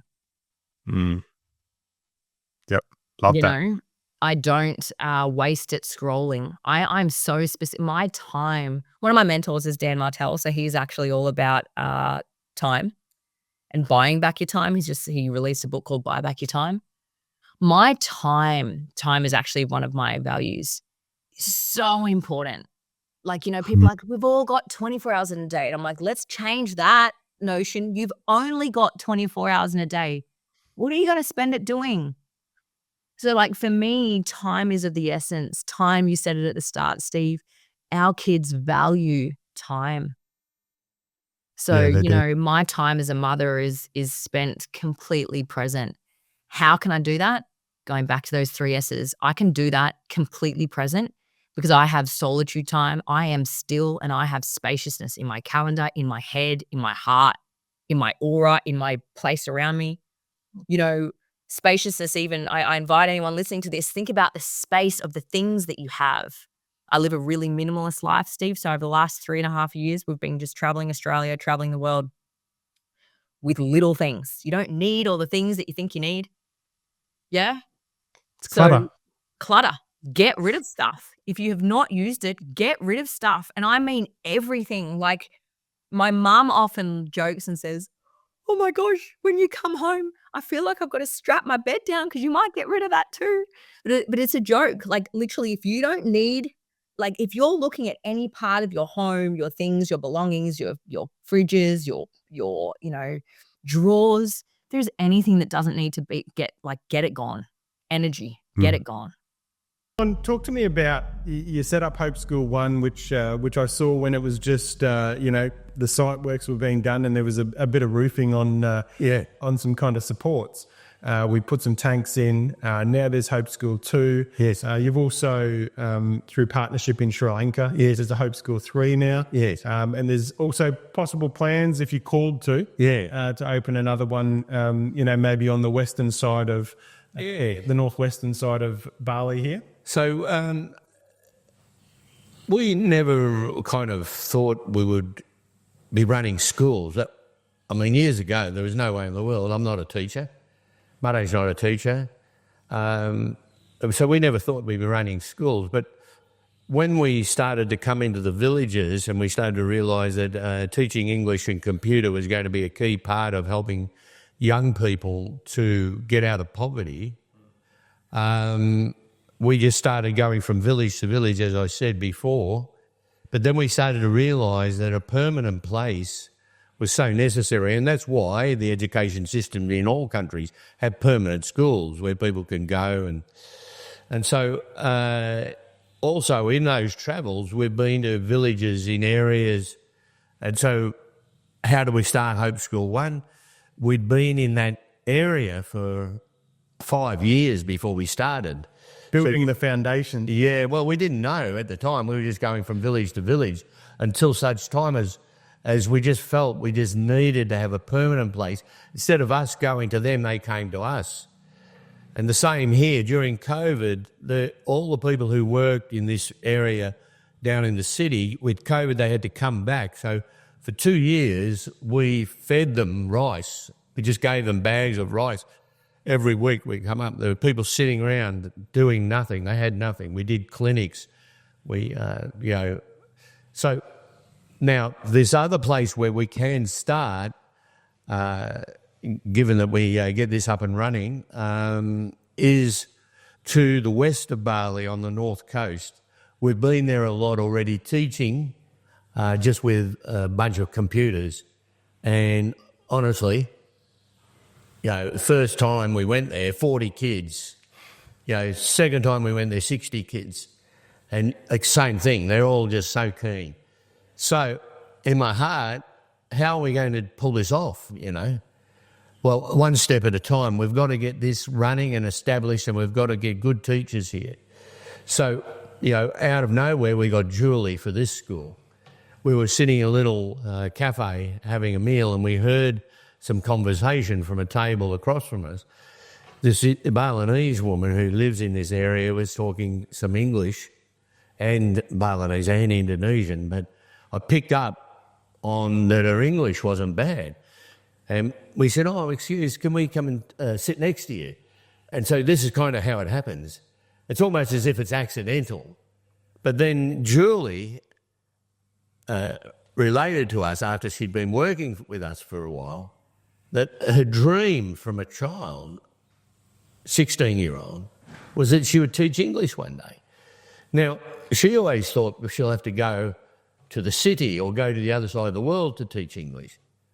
But it turns out she's in her own village being able to teach her own people skills. And the important thing for us is these kids, if you're going to influence them, they've got to see someone of their own. It's all right for Steve to come in and say, you can do this. It's all right for someone to come in from a Western society and say, you can do this. But for them to see one of their own, Julie, right, and now you've been with Julie now, working with her, with us these last few days. So, what kind of a character do you see there? She's just a giver. She just is a person of service who just loves to see the kids grow, loves to see them happy, joyful. She's just got a beautiful heart. And she's not a trained teacher. No. And yet, how does she teach? Like a teacher. Right. A trained teacher. Better than a teacher. Because she's not just teaching by route, she's teaching by heart. Yeah. Like we've got the slow kids, she'll sit there for half an hour with each slow kid. And she's not impatient. She'll help them through that lesson. There's some of the boys that come, and they're virtually illiterate when they get here because they never paid any attention at school, like a lot of boys, There are some girls, we've got a few slow girls, but she sits there and just helps them with every word. Yep. Just helps them with every word. She doesn't get mad with them and go, you've already learnt that. Doesn't get mad with them. She never gets mad with them. Yep. You remember back at school when your teacher get mad with you? I remember when I was at school, I was one of them slow kids. Teacher get mad with me, they wouldn't even bother with you in the end. They'd go over to the kids that were brilliant, the kids that are finished first. They're concentrating on the kids that are finished first. We're concentrating on the kids that nobody would concentrate on. Yep. And what are we going to do? We're going to pull them through to being successful. Not because we taught them much, but we love them much. Does that make sense? Yep. We love them to the point where they don't feel like, the slow kid, he gets so much negative from teachers and the world and, like your dad might or your mum might say, you'll never be anything because your grades are low. Is that right? Yep. But we don't focus on that. We just focus on, we've got these children, let's do the best we can while they're here. Yeah. Well, as soon as they come through those front gates, right, Yeah. they're already ahead. Yeah. Yep. They're already ahead because they've made the commitment to themselves Yes. that they want to learn more. That's right. They want to interact more. And they're the kids we want. That's exactly And right. the kids that go down the beach instead, we still love them. Yep. Yeah, we were swimming with them the other day. We're having a ball with them. Yeah. Hey, Good. Now, we still love them, so probably through that love, one day they will come again. But, it's all too hard. you go from having no language to having a little bit of language. You're stepping into it. But you've got to make a choice so I can get past that language barrier. That applies to everything in life. It doesn't matter what you it's a computer. Like I was in the fishing industry for 40 years, and sometimes we'd have people come out on the boat and you'd notice the boat is drifting, so you'd start the engines up, lift the anchor and drop it again, and they'd say, John, I didn't even know the boat was drifting. Right, and so the skills that you learn, one by book learning, but you don't learn that the anchor's drifting. You've got to learn that. Now, to become a licensed skipper in Australia, when I did mine, you had to have 4 years already working on a license, under a licensed skipper. Why? Because you learn that the boat is drifting. Right? And, sometimes in your own life, I use this analogy in life in that we can be drifting along aimlessly, but it's not until we hit the rocks that we realise we're drifting. And so the drift and being anchored is important. The drift is important because it starts to teach you a little bit of urgency. As there's rocks behind me, I need to be out there. Can I get that motor started and the anchor up and get to where I should be? Or will I go on the rocks? Yep. Yeah. And you would have had that in your life. Yep. So you anchor, you go out and you anchor to something that's secure. Is that right? Correct. Yeah. And so I see Steve now and known him, and along the journey, we've been able to talk about each other's life situations. And Steve is moving towards his plan, purpose. Like Steve has said to me, oh, John, it's making money is one thing, but there's got to be a purpose in my life. I want to have a purpose outside of making money because it's not fulfilling. You just said to me a couple of days ago, making money is not going to fulfill. And so you're investing in something that's going to be fulfilling, something you can revisit. The farmer plants a seed. He just doesn't walk away from it. He nurtures that seed. He sees it coming through the soil. He sees the weeds. He sees it's dry, right? And he waters it. And then 6 months later, he's got a crop. That's what you're doing, mate. That's what we're doing. The crop, though, in this situation is human beings.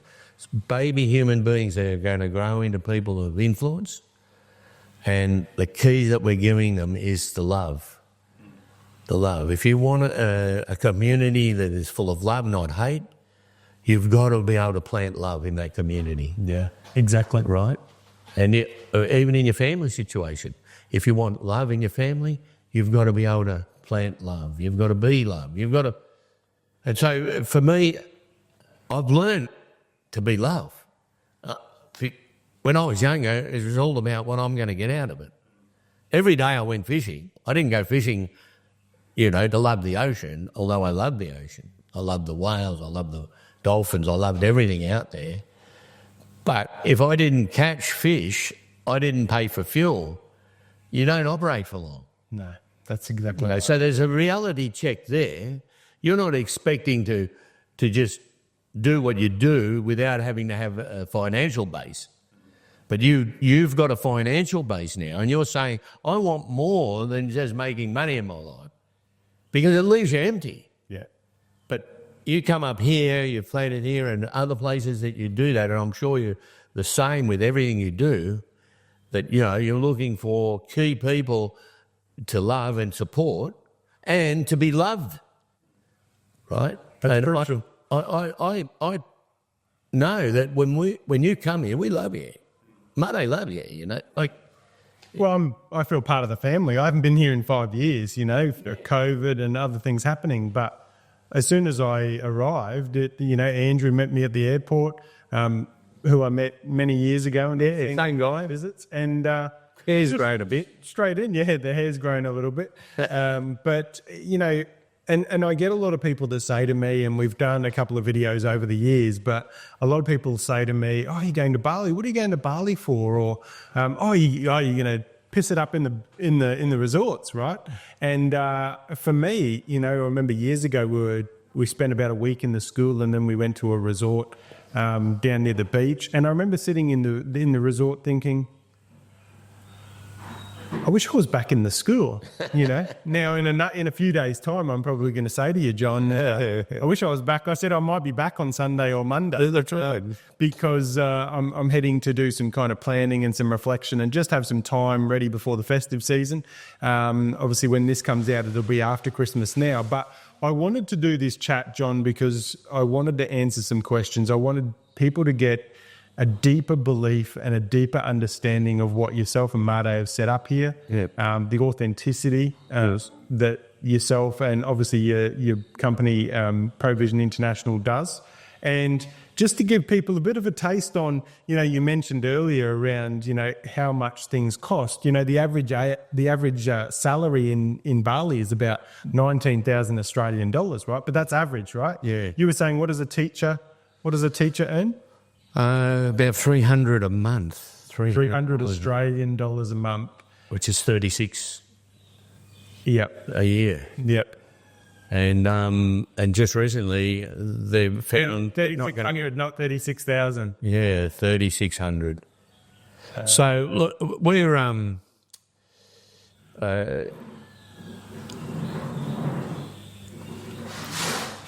when you said just before that you want to go off for a couple of days and reflect, reflection is we all need to reflect. If we just keep work, we burn out. Yep. But when you go and have those time to reflect, then the stuff drops in to your heart and your mind. And I used to be always busy. Yep. And the busy's good if it's productive. But even busy, productive, you've got to take time to reflect. Yeah. You've got to take time to just chill. I don't stress about anything these days. I used to stress about everything. These days I don't stress about anything because of those reflection times. Yeah. I just say to Mate sometimes, Dale, we're just going to go down the road to Ahmed, 30 k's away, book a bungalow by the beach for $30 a night, do some snorkeling, chill out, because if you stay in the environment like this, there's always something to do. And I've got to get Mate away. It's just as important for you to unwind as your spouse to unwind. Correct. Now, you worked in a very stressful environment in what you're in, and so is your wife. Very important that you took that time out on occasions. I don't know about you, but for me it probably works out to be about, 10, 15, 20 days a year that I need that. Yep. Right? Like super need that. But then weekends we take a day out. We go to church on Sundays. We just kind of dedicate that time to God. I wouldn't say that we're religious fanatics, but God created the world in 7 days, and on the seventh day he rested. 6 days, and on the seventh day he rested. Yeah, and I wanted to get the jump on the book by getting you on the podcast, and I love your energy and your zest for life. Ever since we've been friends, I've just always loved catching up for a coffee or breakfast or lunch or whatever it is. We don't do it enough. And a hug, a PB hug, of course. Love our hugs. Of course. It's interesting though, and this is what this podcast is about. It's about showing behind the scenes a little bit. And we were talking a little bit before I hit record around, from a real estate perspective, so many people know PB. He's digital, he's focused on housing and supporting the industry to continue to grow their agents, their businesses, to stay profitable, to help their clients, to help, the property industry, not just in Queensland, but around Australia. I love it. But some people wouldn't know the PB behind the scenes. People don't know PB behind the flamboyant suits and the bright shoes and the bright shirts. Well, thank you, buddy. And we've all got a story, we've all got, we don't know what's really going on in people's world, what challenge they have. But I know that everyone's got some challenges somewhere. If it's not today, it will have just happened, or it won't be too far away. That's just it. But that's the beauty of having connections and having a network or having a tribe of people that are there to support you on your shitty days, or your shitty your things in life. I'm blessed that I've got, some mates. One that he's been I'll say he's been the best mate since grade 2 in school, and we cannot see each other for a number of years, and then walk back in and the conversation starts straight off again. We're back doing a lot of camping together and spending time together. We take the piss out of each other like you wouldn't believe, and he's my go-to person. And it's not that he's not a lovey-dovey kind of guy. I don't know what the year was, but let's say it was in the early 90s. We did a big trip around the world, and there's all these photos on the London Eye and the Champs-Élysées and Mount Fuji and Times Square and all these photos, all these great places. We went on this tour. Business had been really good, and we shouted ourselves this tour. And, came back and had the slide note or the photo note. I'm sharing all these photos with he and a couple of other blokes. And he looked at the photos and he said, "Hey, dickhead," because that's how mates address each other. "Hey, dickhead, nice photos, pretty places you went to. How come you're not smiling in any of them?" And I went, "What are you talking about?" He said, "You're not frigging smiling. All those places that people give their left nut to see, and you're standing there with your frown upside down." I'm going, And so I grabbed them and I went, "Holy shit, here I am in all these amazing places around the world, and I'm not smiling." And people, as he said, would give you their left nut, he's onto something. He is absolutely onto something. It made me take stock of myself, and I went off and saw my GP and said, "Obviously something's going on." And he said, "Yeah, buddy, you need to slow the F down. You're forgetting to enjoy the journey. Your body's in these places, but your brain's still back running your real estate business. And so next time you better make sure that your brain goes with you and your smile goes with you, because, buddy, physically you're there, but it was a really, really good lesson, to start putting, changing my priorities and not letting, the stresses and strains of running a business, just tie me back to Australia and make sure that I lived in the moment and enjoyed where I was, and it's a big lesson for all of us. Certainly was a lesson for me. So he's the guy that gives me that honest kind of feedback. "Hey, dickhead, how come you're not smiling in all these photos?" Well, and that's something from a real estate industry perspective. You work hard, you go from achievement to level, you bank some money, you then go on holidays, and before you finish that holiday, you're thinking, where are we going next? And it's all about this achievement. Where can we take our kids? What can we do?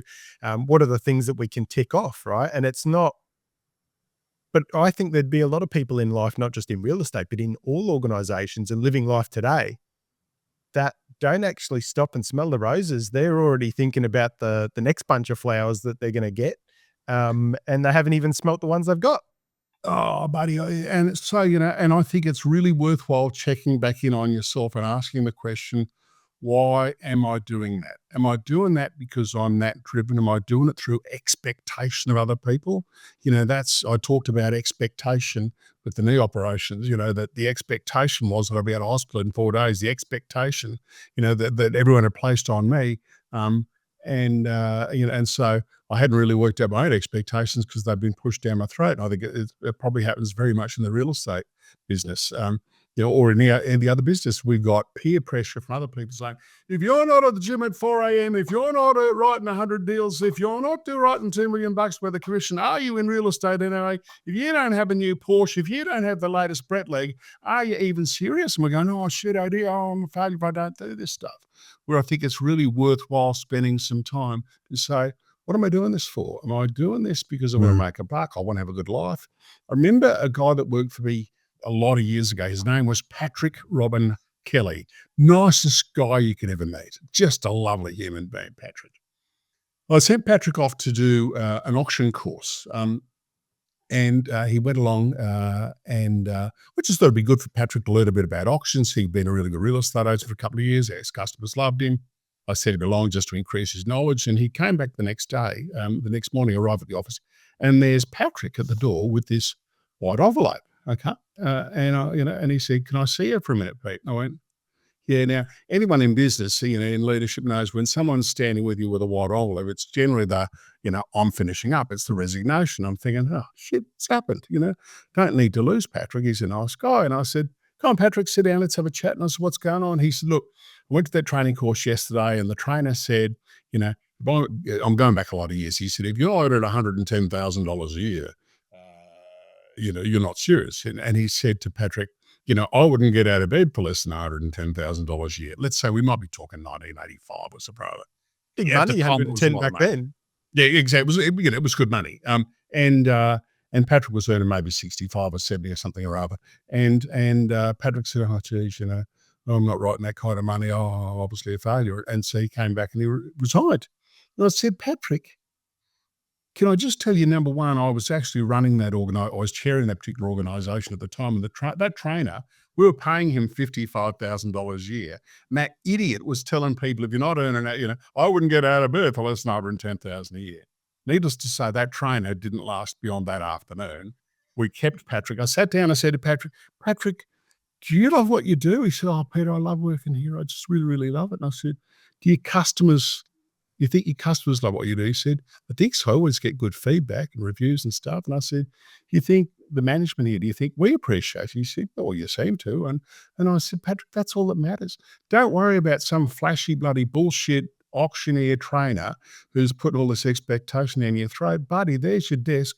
Give me a hug. You're on board. Whether you earn 65 or 110, it doesn't matter to me. I want you as the kind of person that sets the values inside this business, because that's worth more than anything. I'd much rather have a Patrick than a 9,000-pound gorilla bouncing around the place, and upsetting the apple cart." So don't know how I got to that, but it's that expectation driven by the expectations of others. So I think it's really important for us to check back in and say, why am I doing this? And if I'm doing all these extra things and creating all this stress and forgetting to take our brain with us on our trips, are we doing it at the risk of losing our family or our friendships or our health? And if we are, then we probably need to take a hard look at ourselves and go, would I be happy with half, of what I'm doing? And if I could actually then remember my kids' names anyway, that's, I'll get a bit philosophical, but I just think it's a really, really important thing, but that only comes with time.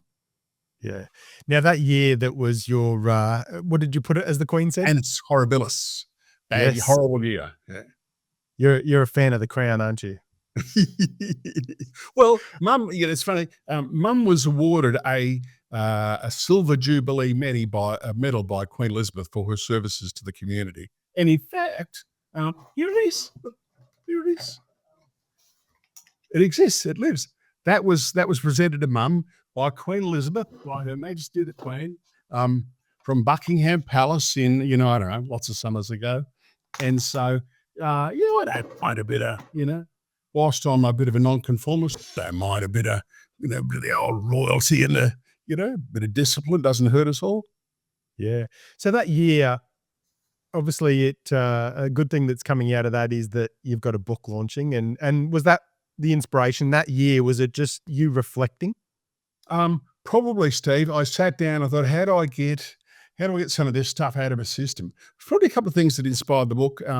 I enjoy writing. I've never been, I was chastised at school because, in fact, I caught up with my former English school teacher recently, and I said, I've read this book, and he said, "Brewer, you never knew the difference between an adjective, a noun, a pronoun, a verb, an adverb, and none of that stuff." And I said, "Yep, 65 years later or 60 years later, I still don't know what it is, but I've managed to write 110,000 words of a book," and which he's reviewed and liked. So, I was inspired to say, what could I need to push myself. I wanted to get some shit out of my system and vent some stuff. And I wanted to leave a legacy of sorts for my family. It's not that it's the best book that anyone's ever written, but, I can tell you lots about my parents. I can tell you a little bit about my grandparents, and I know nothing about my great-grandparents, who I'm sure were wonderful human beings and gave and did wonderful things. But when they passed, that was it. That all Mhm. the information, all the wisdom, all the stories is just consigned to 6 foot under, or it's buried or burnt, and that's it.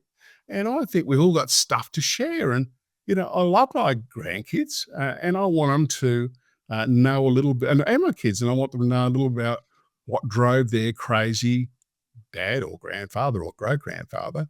And so I just started to compile these stories, and I thought, oh, well, maybe it'll just be a handful of stories. And we're all, I absolutely believe this. The more you sit down and write stuff, the more stuff comes. And more stuff comes. The next thing you're 110,000 words, and you go, holy shit, oh dear, where'd all that come from? And there's stuff, I think I've edited back to about 85,000 words, because there's stuff there that should never ever see the light of day. From a legal perspective and all kinds of perspectives.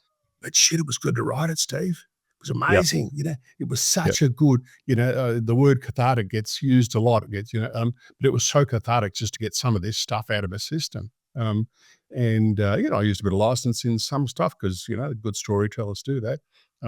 But it's a pretty good read, and its title is called Running Out of Saturdays. And that is, and I'm not a biblical man, I think you know that. But the Bible, which I'm told is another good book, available in good bookstores as well. The Bible apparently has something that talks about 60 years and 10, but we as human beings have 60 years and 10, 70 years. I'm 65. And so based on that, what have we got? Theoretically, by the Bible, I've got 5 years left at 52 years here. So I've got 270 Saturdays left. And so we're all running out of Saturdays. And so what are we doing to, make sure we've had fun? And what are we doing to make sure that we can continue to get the most we can out of this wonderful thing called life? Yeah, that's awesome. And I love the running out of Saturdays. I know some people talk about how many Christmases have you got left, or, all those kind of things. And I've been in some sessions where they take you through some of these things, and you go, wow, yeah. Okay. That gives me a little bit of a different perspective. Totally, and the word Saturday comes from Saturn. Saturn, there's a ring around it. It's and it's funny because the more I thought about it, we do so often you look at someone's calendar and they put a ring around a Saturday because that's the day that we celebrate and do stuff and go to the pub or go watch cricket or spend time with family or do whatever. Unless you're in real estate, I had 30 years of not knowing what a Saturday is, and that's why Saturdays are so important to me now.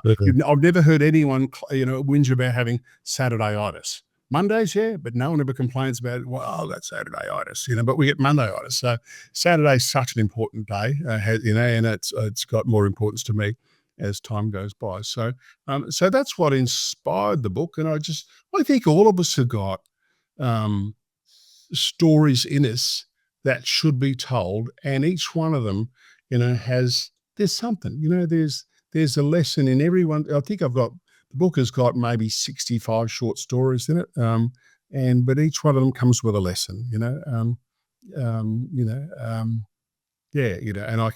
happy to share, some of those with you, if and when time permits. I'm really happy to talk about some of those, the funnier, the more light side ones.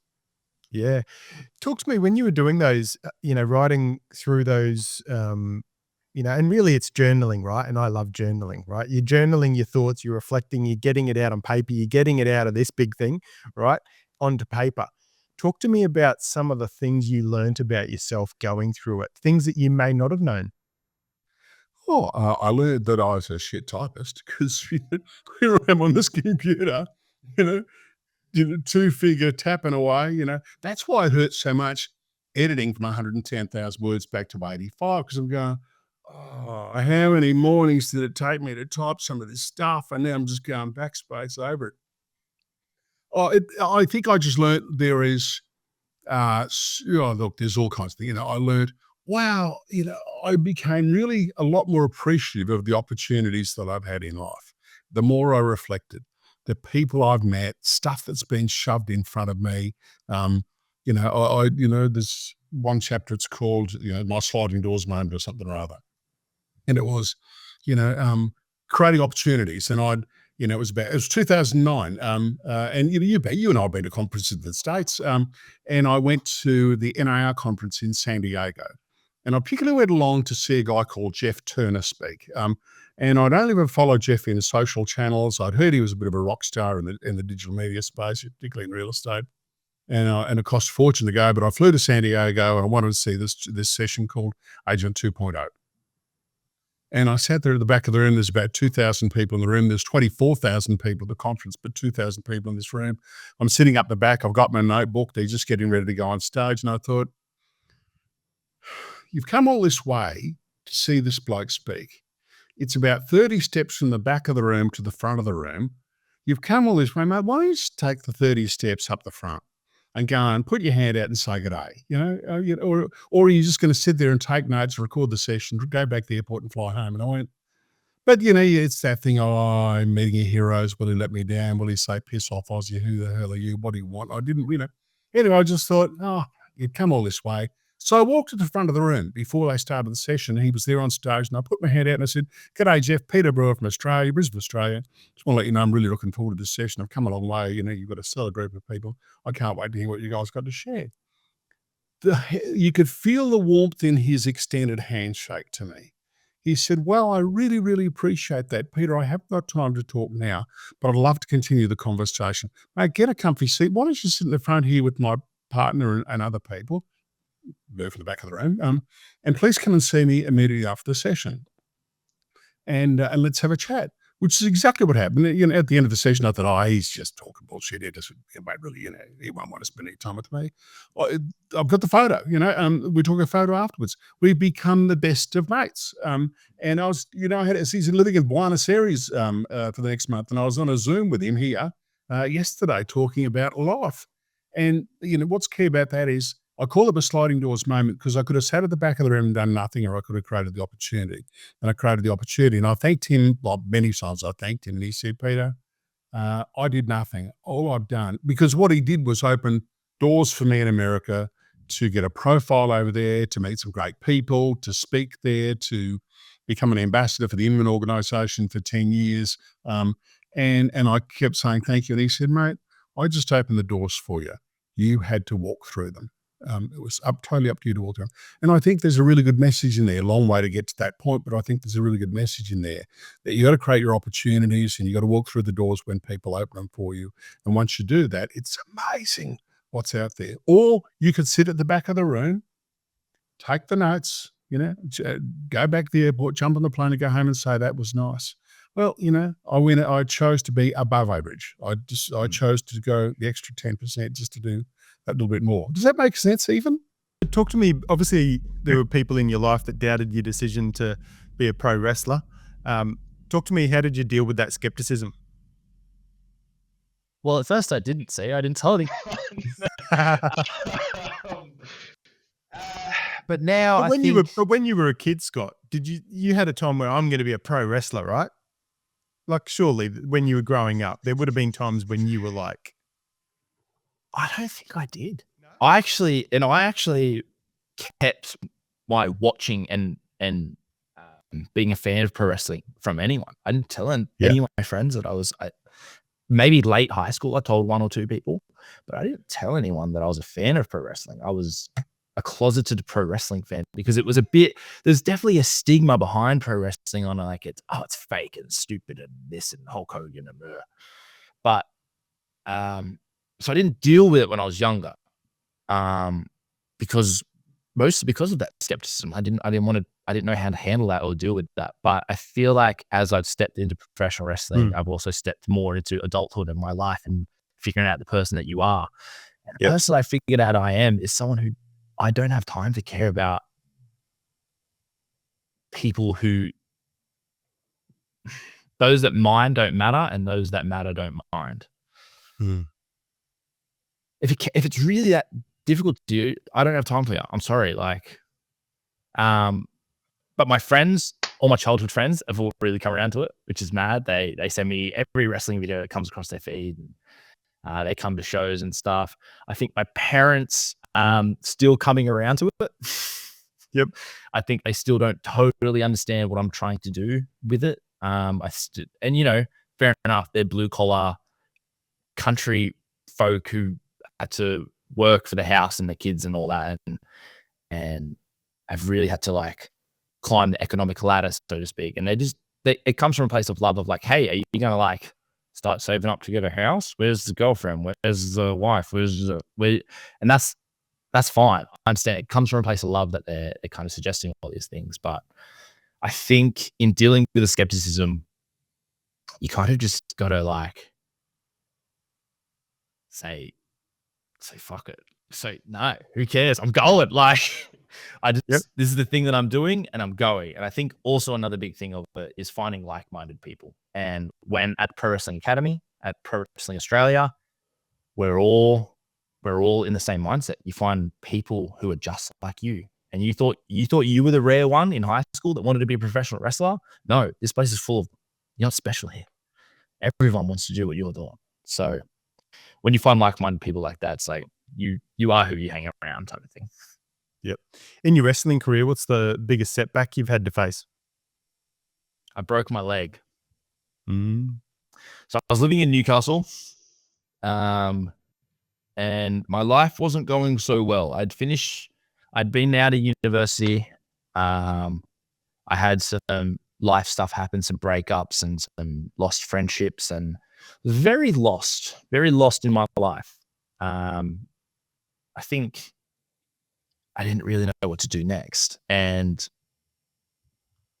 I remember strolling around late night at this nightclub, drunk and not knowing what I'm doing. I open my phone and there's these tweets from these prolific Australian wrestlers, essentially saying like, if you want to do wrestling, you need to be in Sydney. And I was drunk in this nightclub and I went, oh, okay, cool. Closed my phone, went home, got next morning, went to the gym, messaged my mate and said, hey, I'm moving to Sydney. I'm going to come wrestle with you. And cool, great. So I was already friends with these guys, but not like close like I am now, and definitely not at the time. But so there's a very famous New Year's party. I'll come down and meet everyone, and this is going to be my life. So I might as well come down and start doing this now. So I went down, got a little silly, broke my leg. Suddenly, I'm not employed. I don't have any employment. My lease is about to end on this house. I don't really have any friends to move in with. I had to move back home with mum and dad for 6 months while my leg healed. And the life that I thought I was going to have just wasn't there anymore. And I was away from all of my friends. I didn't have any kind of outlets. My wrestling was gone. It was a very terrible time for me. And it was just a waiting game, man. It was just waiting and waiting and waiting. It was like January to July. I was just like sitting on my ass, not doing anything, watching and watching people who I thought I was better than get in the places that I wanted to get. And it's really tough to see that type of thing. But then I moved here. When was it? 2023. Mid 2023, and I've been all guns blazing since then. And now I'm living the life that I thought that I would be then. So just a big setback, not a great time, but also introspective. I learned some things about myself that I needed to learn, I think, before I came to Sydney. So talk to me about that time. How did you feel? What emotions did you go through? And how did you push through that? I think I felt hard done by. I think I felt like when I say I was going through a bad time in Newcastle before I broke the leg, entirely my fault. I was being a young, stupid idiot. And I'd finally said to myself, no, here it is. Here's what I'm doing. Yes, I've got it. And then it gets taken away from me. And I was like, well, what's the point? Why did I put all this energy into that if it was just going to get taken away from me? I'm a big believer in the universe and stuff like that. I'm like, what do I need to learn here? I thought I had it. So I kind of felt a little hard done by. I felt jealous of some people that were here already and doing things that I thought I was going to be doing. And just sad, lonely. Yep. But actually, there were some ups, of course. I did get a job there working in an Indigenous organisation called Cowan. I worked with Indigenous youth of the Gold Coast at Brisbane, helping youth get off the streets and stuff. And I just think I learned lessons about myself that at the end of it, I said, I'm glad that it happened. I think that's the best outcome I could have asked for. Yeah, perfect. So what advice would you give to someone who feels like their dreams are unrealistic or unattainable, growing up in their early 20s? What advice would you give? 2 pieces. One comes from Jim Carrey, the graduation speech, and he's talking about his father. He said his father worked in a corporate job for his majority of his life.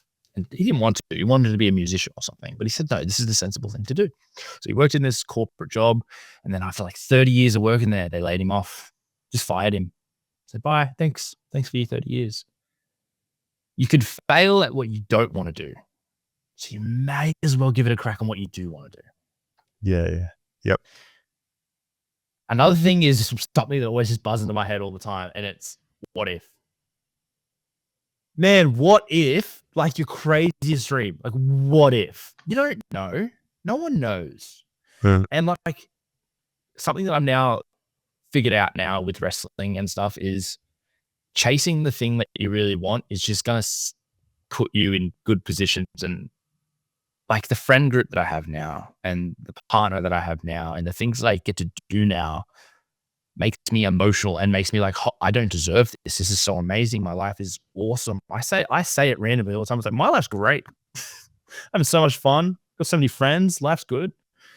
If you just chase the thing you want, you'll get little rewards along the way. And hey, if you don't ultimately, like my goal, for example, is the WWE.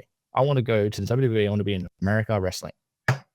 If I don't get that, and I know people that have done everything right, everything correct, being like terrific professional wrestlers and just haven't quite gotten there for whatever reason. If that's me, I think I could put my feet up and say I had the best time ever. So whatever. Yep. Happiness comes along the way. Yeah. And obviously one of the key things is obviously whenever you're in any kind of sport or any kind of industry, right? Everyone's always going to have setbacks. You're always going to have the self-doubt. It's how you deal with it.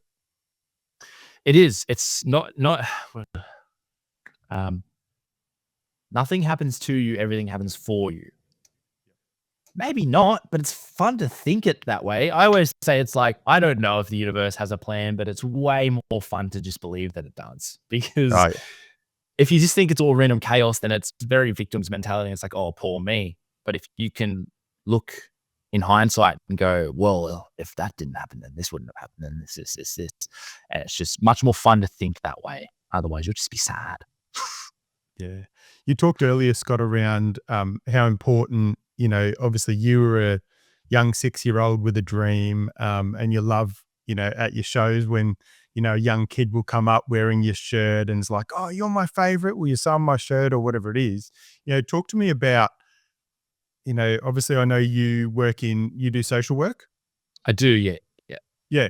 So talk to me about, how that upbringing and, how your reflections and insights through that have actually guided you and kind of give you that passion to do the work that you do other than wrestling.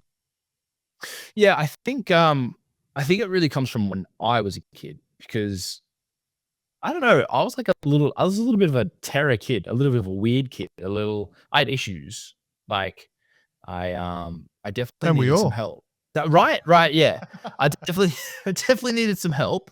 And I got that help and I never really kind of forgot that. I always carried that with me. And, I think in working, because I work in out of home care with kids who are under care of the state, under care of the minister.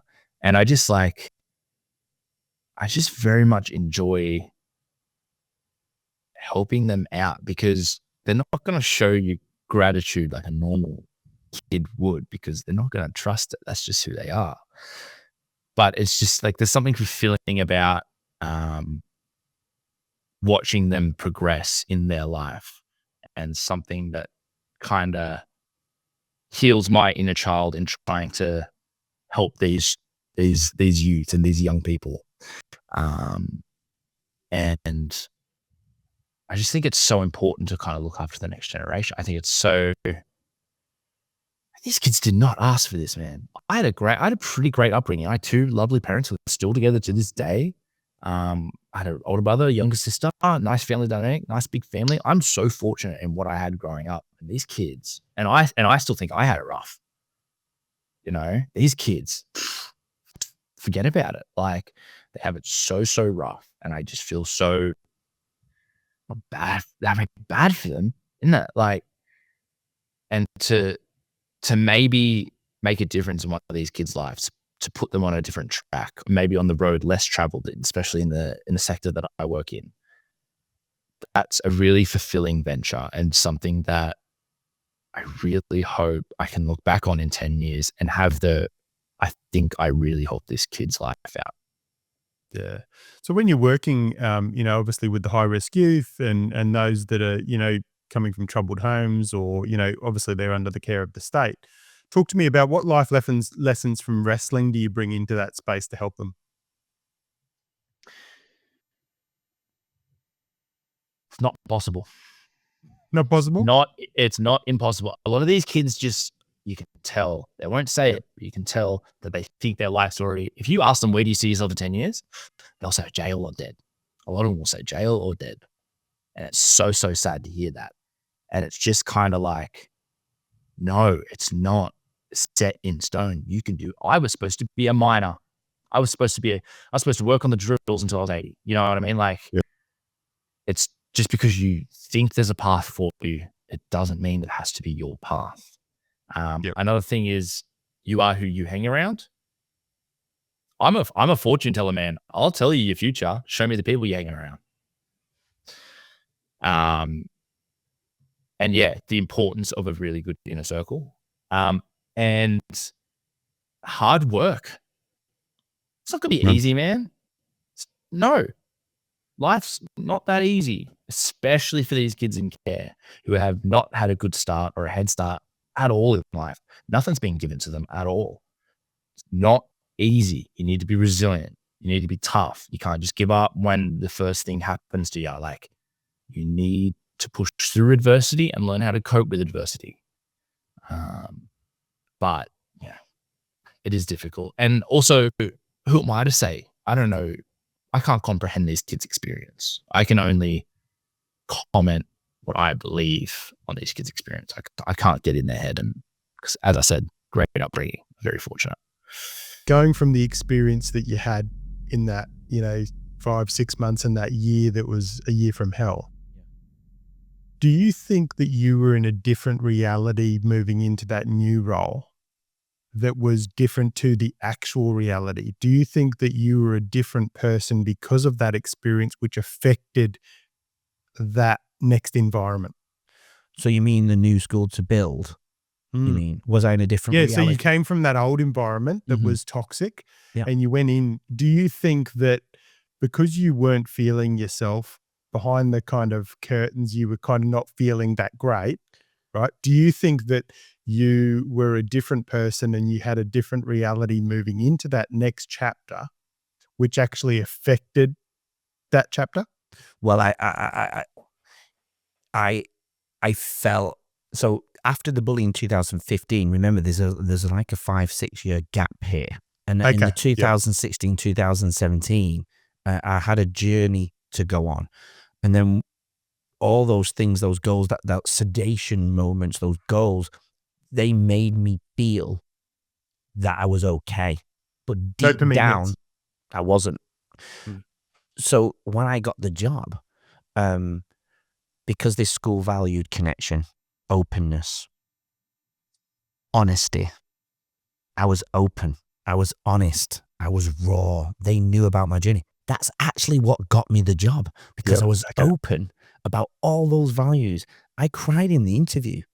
That, I believe that's what got me my job, because they wanted to see vulnerability, because it's all about deep emotional intelligence, this particular school. It was all raw and wanted all this to be touched. They wanted their guides and their teachers to be raw and in touch with their insides, their emotions. I believe my experience got me the job. 100%.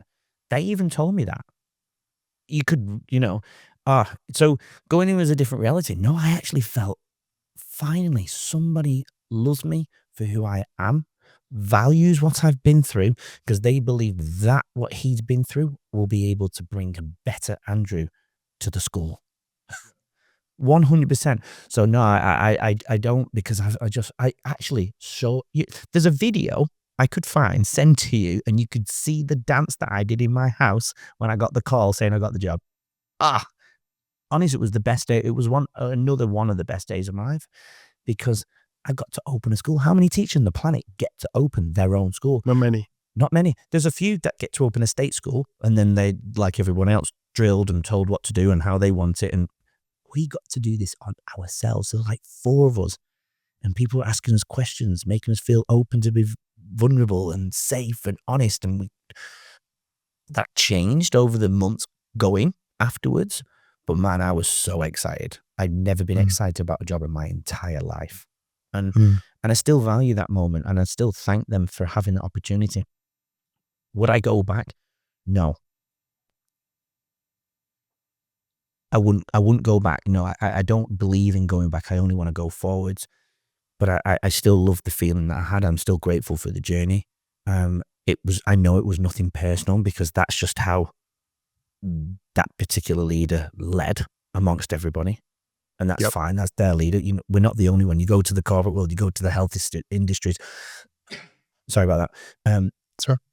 You have good leaders. You have leaders who just don't know how to lead, or are not inspired themselves to lead, or they're not trained, they're not given growth, they're not given inspiration themselves. That's okay. It was just another moment for us not to have the leader that I needed, I guess. So I wasn't living a different reality, but 6 weeks after leaving there, sepsis had set in my gallbladder. I thought I was having anxiety attacks. I don't probably believe I had anxiety attacks now. It was my gallbladder speaking to me.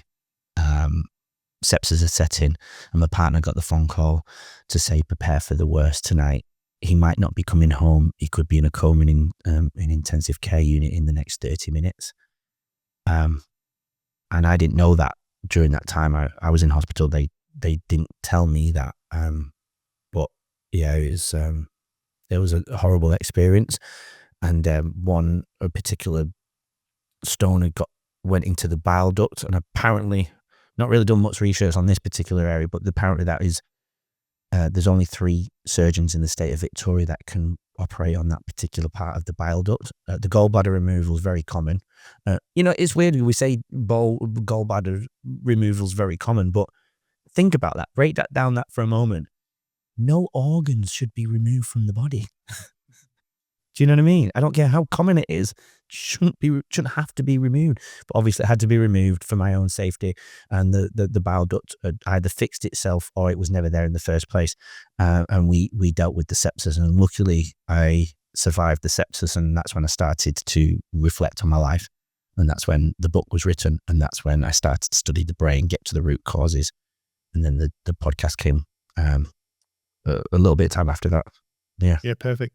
If you could give some advice for people listening, if people are in a toxic culture, what advice would you give to them? What steps do you think they should take if they're in a toxic environment, if they're, being bullied, if they're, really heading to work each day with anxiety, with this deep dread of the day ahead because of what they're experiencing?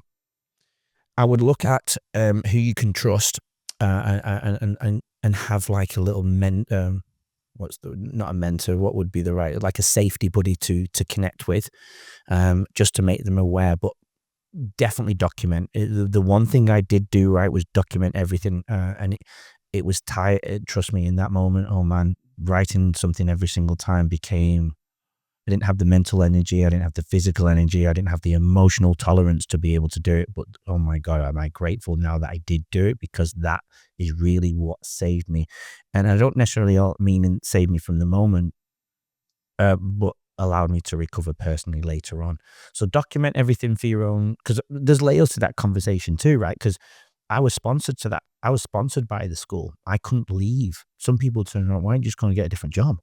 Well, I'm from another country and I paid thousands of dollars to be at this school being sponsored. They didn't pay for me. I think some people thought they were paying for the sponsorship, but they wasn't.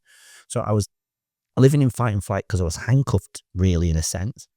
I could have convinced another school to give me the job, but then I would have had to pay more money and have to fill out all the paperwork. God, you should see the paperwork. So there's layers to your conversation, but generally speaking, I would seek a friend that you can trust, confide in them, be open. If you feel safe, if it's not a leader, I would have a confidential conversation with your leader, meaning if it's a colleague. But if it's a leader, like mine was, I did bypass them a couple of times, but I had no proof, because these people were gaslighting me. I had no proof whatsoever until it was physically done in front of me. So I'm going off track here. So your advice: confide in a friend, journal everything, document everything, but connect. But when you go home, man, you've got to try and connect. Do some basic stuff to prepare yourself. Get up, go for a walk in the morning, stand strong, cold shower, walk with the sunlight, walk your dog, do some breath work. Even if it's in the car, do some breath work before you enter. I did that in my last toxic environment. I would sit in the car and I'd do some breathing to try and mentally prepare myself so I wouldn't escalate, so I wouldn't blow up, so I wouldn't react. It was so easy to go. It's so easy to go down that road. So yeah, breath work, bit of exercise, even just lifting a little light weights in the morning, just to train your brain that you've got a little bit of power in yourself. You know what I mean? A little bit of strength, because you can transfer that physical strength into your emotional strength. And more often than not, you just don't see it straight away. Yeah. So really try and have your eyes open and ask yourself, does it sit right? I think you have to trust your gut a little bit more. If it doesn't sit right, just try and make notes. Try and make notes on that. And that's what I did, and that's really what was the best thing for me. But I'm not going to lie, I did struggle with the bullying. It was really one of the hardest things I'd ever been through, if I'm honest. And you know, I've told people, I've had people even in my family say, "Man up," you know. That was really hard to hear. I hope that answers your head. I don't feel like I've given you enough on advice, if I'm honest, but no, I think that's good points. I think, you know, like it's a bit of a safety plan, having that contact and that person that you can confide in. Yeah. You know, and also if you can get out of the environment, get out of it. Yeah, I mean, again, I suppose that didn't enter my advice because I knew that wasn't an option for me, and I'd never been bullied where I lived in England. So I think if I try and imagine myself if that had happened, well, I can imagine it happened now, right? I left and went into a casual teaching role. Not that was bullying, but it was just toxic, so I could get out. I had that freedom, and it was quite easy. I'm not going to lie, to leave, it was quite easy. And I love had the a quote mortgage. that says, if you don't like where you are, you're not a tree, you can move. Yeah, that's right. You know, and some people will turn around and say, well, I've got a mortgage and kids. I have a mortgage and kids. I've dropped 40K a year, you know, but I'm the happiest I've ever been now. I really, really am. Yeah. So your experience, your journey, even right back from basketball into teaching, has really led you through those experiences, through your journey. A key word there that I love, and I know, you know, you use it really well, is gratitude. You know, gratitude for your journey. Don't think back and dwell on the things. Actually look for the gratitude, because each of those things are pieces of the puzzle that have put you or kind of made you the masterpiece you are today, right? And you'll continue to keep putting pieces together as we move on. And as I say, I probably say in every episode is, you know, we're all a work in progress until the day we die. 100%. And on that point, I did dwell for a very long time. Maybe not dwell, but I vented on the dog park. to friends, and I probably repeated it a million times to the same people, and they're probably very sick of me. And I think what I learned from that was venting was powerful for me in the sense that it released the undesired emotions daily. But once you've had that sleep and you reset and you're back, you need to vent again. Those emotions really do come back every day. Well, they did for me anyways. So venting's powerful. But for me, the crisis needed to happen. The bullying wasn't even the crisis, even though it was traumatic. It was the near-death experience.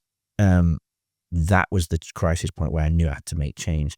And that's when I was finally able to turn that pain into purpose and grief into growth. And, that was really the change. Yeah. So that was that the defining moment for me, Yep. So you co-authored a book. You've got your own podcast, Leading Our Own Way. Talk to me about, what does it mean to lead your own way? Oh, God, I always ask people that question. What does it mean to me to lead my... Say that again. I need you to reword that. Say that again, in the same way. So obviously I know, as I've been on your podcast, you asked me, I did. I know what I'm does on the spot. leading your own way mean? What is it for you? And I'm going to throw that question back to you because I'd love to know. Yeah, I think leading our own way is titled that because we can't all lead the same way. Our paths are all completely different. We all look at the world in a very different way, even though we see the same thing. We're looking at the same landscape. I always say that to the kids in class. We can look outside, we all see the same thing, but we all look at it completely differently because we all feel it differently. We all smell it differently. We all sense it differently. And I think it's just taking pieces of the world and putting it into your own practice. And I think that's really the ethos of behind the podcast, is to be able, so the viewers can take people of the guests like yourself and all the other people, hundreds, I've not done 100 yet, all the other guests that I've done. And I really want the viewers to take, and it's my own little personal diary. I'm taking pieces of you all and putting it into my own little Riverside link lock in my studio on my Mac. And I just get to implement them. How lucky am I that I get to take pieces of you all and put it into my life, and leading my own. It's our own therapy, Andy. It really is. But I really want the viewers to feel that too, and see the power in that. Whether it's journaling, whether it's gratitude, whether it's meditation, whether it's changing your food or looking at cellular level stuff. We can have these rich conversations, and I think that's the ethos behind leading our own way. And it's a journey, like you mentioned. That's why I've finished with future plans. I don't want people to see this as the end point. We don't stop until we die. And if people can see the trajectory of people's lives, they can realize this is not the end. It's only keep going forward. So, we all have steps, we all have goals, we all have milestones. And I think leading our own way is a powerful way to say it, because we all lead in our own way. Yep. Does that make sense? Did you answer my question? I think I did. Did I not? How do you lead? How do you lead your own way? I get up every morning with a positive mindset. It's actually quite a tough question, isn't it?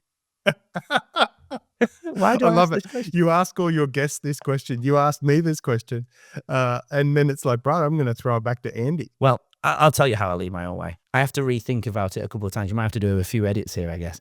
I lead my own way by providing a safe space for other people to share their own journeys. I think that's the easiest way for me to say how I lead my own way, and how I continue to want to lead my own way is that I want to go, and I'm not doing this yet. This is a current state, because part of my question is explaining, getting the viewers to explain how they're leading their own way now. How, outside of teaching, because I wish I could quit it so I could do this more full time, but how I'm leading my own way is meeting amazing people and sharing, allowing them a safe space to share their own journey so we can help hopefully millions of people. That's how I'd like to think I'm leading my own way now. To lead my own way in the future is I want to be able to create mental health talks so I can go into workplaces to inspire the leaders that are supposed to inspire the people that they're supposed to inspire. That means teaching them how to be present, how to work on themselves on a daily basis. And then we'll go into the nitty-gritty things of the individuals that they're supposed to work with. Not philosophies, understanding character, personality, strengths, weaknesses, and how to meet those needs of those individuals, not drain it out of them. It's hard these days to find the doctors that don't just want to give you a prescription from the chemist, right? Yep. And I was seeing a guy years ago, and just before COVID actually, and then I got a message. I'd been seeing him for about 6 months because I was going through, fatigue, burnout, anxiety, depression, all those things. And I just got this email one day that said, "Oh, look, my medical license has been suspended because Wow. because someone had come back to him and said, oh, you said I had this and that." And it really kind of was a fallout from that. But It's fickle, isn't it? for me, when I started hitting not feeling great and I didn't want to go onto medication, I wanted to kind of go, hang on, this body that we've got should be able to fix itself, right? 100%, because it can. It's been doing it this whole time since humans have walked the earth. Yep. And none of us are going to get out of here alive, right? We're all going to die at some point. We don't know when, right? Yeah. But, if it's our time to go, when it is our time to go, well, that's it. We're done, right? And that's what the universe has got in for us. But I sat there and, I do take antidepressants now that help me. But I take some supplements. I worked with a naturopath. So I kind of went through this and I've kind of balanced it. Because when you go through insurance and all those kind of things, stepping out of real estate into kind of not being able to do it anymore, I was like, they're like basically, but you're not on any kind of, medication. And I'm like, no, I'm not. I'm really focusing on massage. I'm focusing on exercise. I'm focusing on all these things. And, kind of at one point my doctor said to me, maybe you just need to get on antidepressants to shut them up a little bit, right? Because they were like, well, hang on, what, you're not doing anything here. And I'm like, yes, I am. I'm massage, chiro, emotional neuro technique, all these different kind of health providers. But they didn't want to know. They were like, they no, don't recognize it. There's the mainstream medical system. Unfortunately, your prescription becomes a subscription. Yeah. A subscription to a service that's perpetually broken. Yep. And it's hard because you're kind of challenged when you have ongoing symptoms and you're trying all of these other peripheral things, yet the medical system don't recognize it. I actually have words like non-compliant patient written across my medical files. My medical files are huge. There's volumes of them apparently. I was in hospital and I saw when it was this big and I said, oh, this is really big. He's like, oh, that's just the first part. I'm like, oh my God, that's just the latest part. But it's, what do you do in those moments? I think a lot of us are so misguided because we are kind of we're forced to be put in boxes with things. And it's proof and testament to what you've just said, Steve, that, you've got to take a really integrated and complementary approach. So I'm on medication. I stopped my antidepressants and my ADHD medication a while ago. When Brian died, I did take Valium for a while and it helped me to sleep. But I was on lots of medication for my ulcerative colitis. I actually had someone else's gut flora put in my gut last year, very radical $20,000 surgery, getting not someone else's poop put in my gut pretty much to help manage my ulcerative colitis. And I've managed to get off nearly all of that medication at the moment. But it's the same thing. They're like, well, if you're not on that, then what are you taking? And it's almost like I'm appeasing the system. The system. Otherwise, you get no rebates of anything. And then they don't recognize you of having any sort of condition or label. Bloody hard, man. Yep. And I find I haven't got the long list that you have, but, going through the different things, that I was diagnosed with, I was like, it's hard to you go through that identity, right? Because it's like that label, like you've got chronic fatigue, which I've been diagnosed with, and then it's like you sit there and you kind of go, I don't really know. Oh, hang on. I'm looking at people that have got chronic fatigue and they're just sitting on a couch and they can't move and they can't work. And I'm sitting there going, is this life? But then, I do more research and I go, okay, cool. Well, actually, one of the best things for chronic fatigue is exercise. Yep. 100%. So I really for me, I just keep growing and keep researching and thinking. I'm probably from my rock bottom, I think I'm probably, I reckon 80% back to 100%. And 12 months ago, I was probably 75%, right? So I am just continuing, but a lot of it is stopping the noise that's in the brain, right? Yes. Yes. Because the noise, like I say to people from a depression perspective, and I'm a mental health first aid instructor. I was taking a course and I said to this lady, or I said in the course, I said, oh, depression for me, this is how I, kind of explain it, is in the morning, you wake up, you don't want to get out of bed, right? You don't want to go to the gym. You don't want to have a shower. You don't want to get ready. You don't want to eat food. You don't want to exercise. You don't want to do all these things, right? But all those things are the things that will actually make you feel better, right? And she just went, I've got to stop you. And I said, what? And she's like, I have been to doctors, psychiatrists, psychologists. She said, I have never had someone put it like that. She said, so what you're saying is I need to focus on how I feel after those things. And I'm like, yes, because if you let your brain go, I don't feel like getting up. Okay. No, I'm not going to have a shower. I'm not going to get ready. If you go and do all those things, and that's for me now, sometimes in the morning, if I wake up and I don't do my cycle class, or I don't go for a walk, or if I don't exercise, if I don't have a shave and a shower and get ready for the day, because for me, coming out of real estate was shave, shower every day, right? And then if you're going out for something at night, sometimes you'd shave again, And for me, who has shaved since I'm about 12, but you do all these things, and then it was kind of like, oh, I don't have to shave, And I used to just wear sports clothes a lot, and my wife would say to me, Steve, like we need to, you just got sports clothes on, because I was just always doing stuff, and I became obviously more of a stay-at-home dad.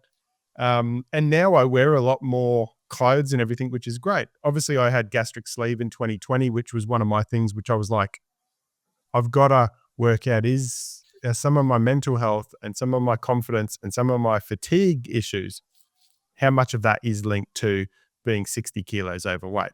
So I lost almost 60 kilos. I've put a little bit back on, but I am the fittest I have been in my life today. Because I've worked out that the consistency is key, right? So Yeah. I started cycling probably 14, 15 months ago. And I remember getting into the first class, I went and sat in the back corner, the darkest, backest corner. You know what I mean, right? You've been into a That was cycle me. class? That was me in the gym on the treadmill, backest up, Yep. Yep. furthest back, darkest corner. And then I slowly moved into the middle at the back. And then it was probably, I don't know, things happened, mid to late last year that I kind of went, do you know what? Nah. And I went and sat in the front row at the middle. And one of the instructors, who I know quite well, she walked in, she's like, you're in the front row, And I just kind of went, yes, that made me uncomfortable. But as soon as I'd done it, now most of the time I'm in the front row. Yeah, of Right? course. Like, Yeah. And it's just about putting yourself out there. It's about, pushing through that discomfort. And I just love it now. But it's not just the exercise, it's the vibe, it's the people, it's the instructors. It's kind of, the vibe of your tribe, right? Yeah. You find your tribe, find the tribe that kind of, it's the environment. You would have an 100%, environment that yeah. you are attracted to and that kind of fills your cup. And then there's environments that we all have that don't fill our cup, that drain our cup. And I think you've got to choose to try things even though it's hard. I have a saying, which is, I can't, therefore I must. And if there's such a desire that you cannot, my mornings are not dissimilar to yours, where I'm lying in bed, I'm like, oh. I mean, I'm thinking about food though, mind you, because I eat a lot. But it's, oh my gosh, nobody dreams of average. Nobody dreams of an average life. Like, that's not in your dream. You're dreaming about all of these things. So why stop at average? I feel like, yeah, it's going to feel awkward the first time you do it. Like the first time you tried walking, that sucked too. You were a toddler going through that stage, but you kept going, you persisted because you didn't have those lenses of bias that you have. Oh, what if people are looking at me? Oh, judgment, blah, blah, blah. Hard work, uncertainty, pain. There is an element of pain. There's an element of hard work. And there's an element of uncertainty. What if? Do the thing anyway. Go to the front row. Wear the tutu. Have the pink car, the pink top. Like, whatever the thing is, get the surgery. I've had surgery too. Different surgery to you, but I bought boobs. I had a nose job. I couldn't grow those in the gym. In fact, in a gym, you lose this. Yep. And I had no surgery to help me breathe, but also while they were there, like, while we're there, you're and I'm like, sure. I have a lot of clients that have had, weight loss surgery of some form, or people that are contemplating it. And, as a health expert, I'm always like, yeah, like do the thing that if it's going to, like, let's try some other things. The biggest danger for that is that when you don't support that with the education, and I've seen time and time again, doesn't matter what kind of surgery it is, if it's weight loss surgery or elective surgery of any sort of capacity, do the research and understand like where the piper has to get paid. Because with anything that's going to change, any changes that you make to your life, whether it is a habit level or a physiological level, the piper will get paid somewhere. For some people, it's that I can't eat as much. For some people, it's that I have absorption issues. For some people, it's like, actually, I should probably not blend ice cream and just scull it. I think that the piper has to get paid in a way that can be positive, though, which is I'm going to make a choice to do this very consciously. I want to do this because I know it's going to be good for myself, my health, and my confidence. But I'm also going to support that by choosing to educate myself on how can I live a more sustainable and active life so I don't go back to where I was. And what you've just explained is a testament to that, because you can choose to be more active. You can choose to educate yourself nutritionally. And I mean, I look at where I was. It's funny because with my tumor that I have, or the 2 tumors, I've gained like 8 kilos.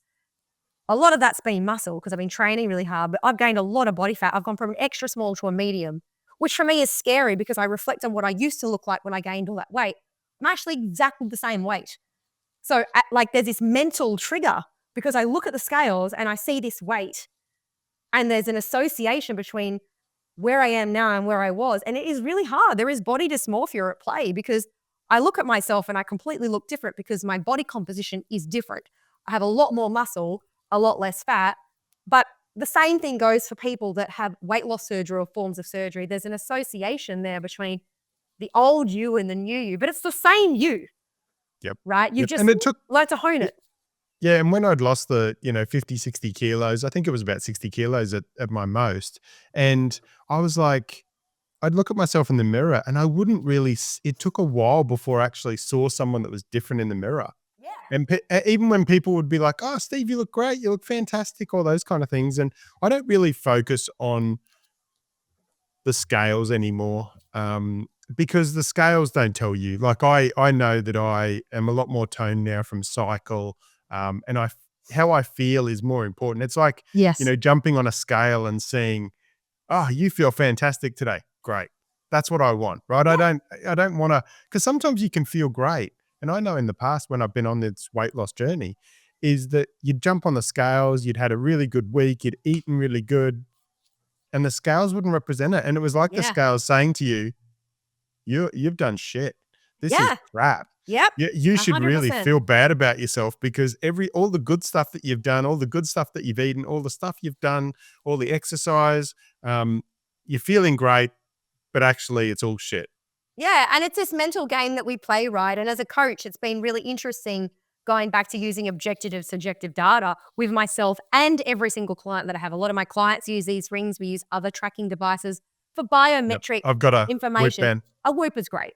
And I always do body composition scans. If we have access to a body composition scan, then we always do that because that actually starts to educate that person on, okay, well, that weight on the scale, if I become welded to that weight having to be a certain number, I'm disregarding my body composition because what that weight represents is actually an accumulation of the water that's in your body, the weight of your skeleton, the weight of your fat, and the weight of your muscle. And so disproportionately, if as a great coach, because I am one, I can help somebody, manage their water storage because some people hold a lot of water, especially if their eating is dysregulated.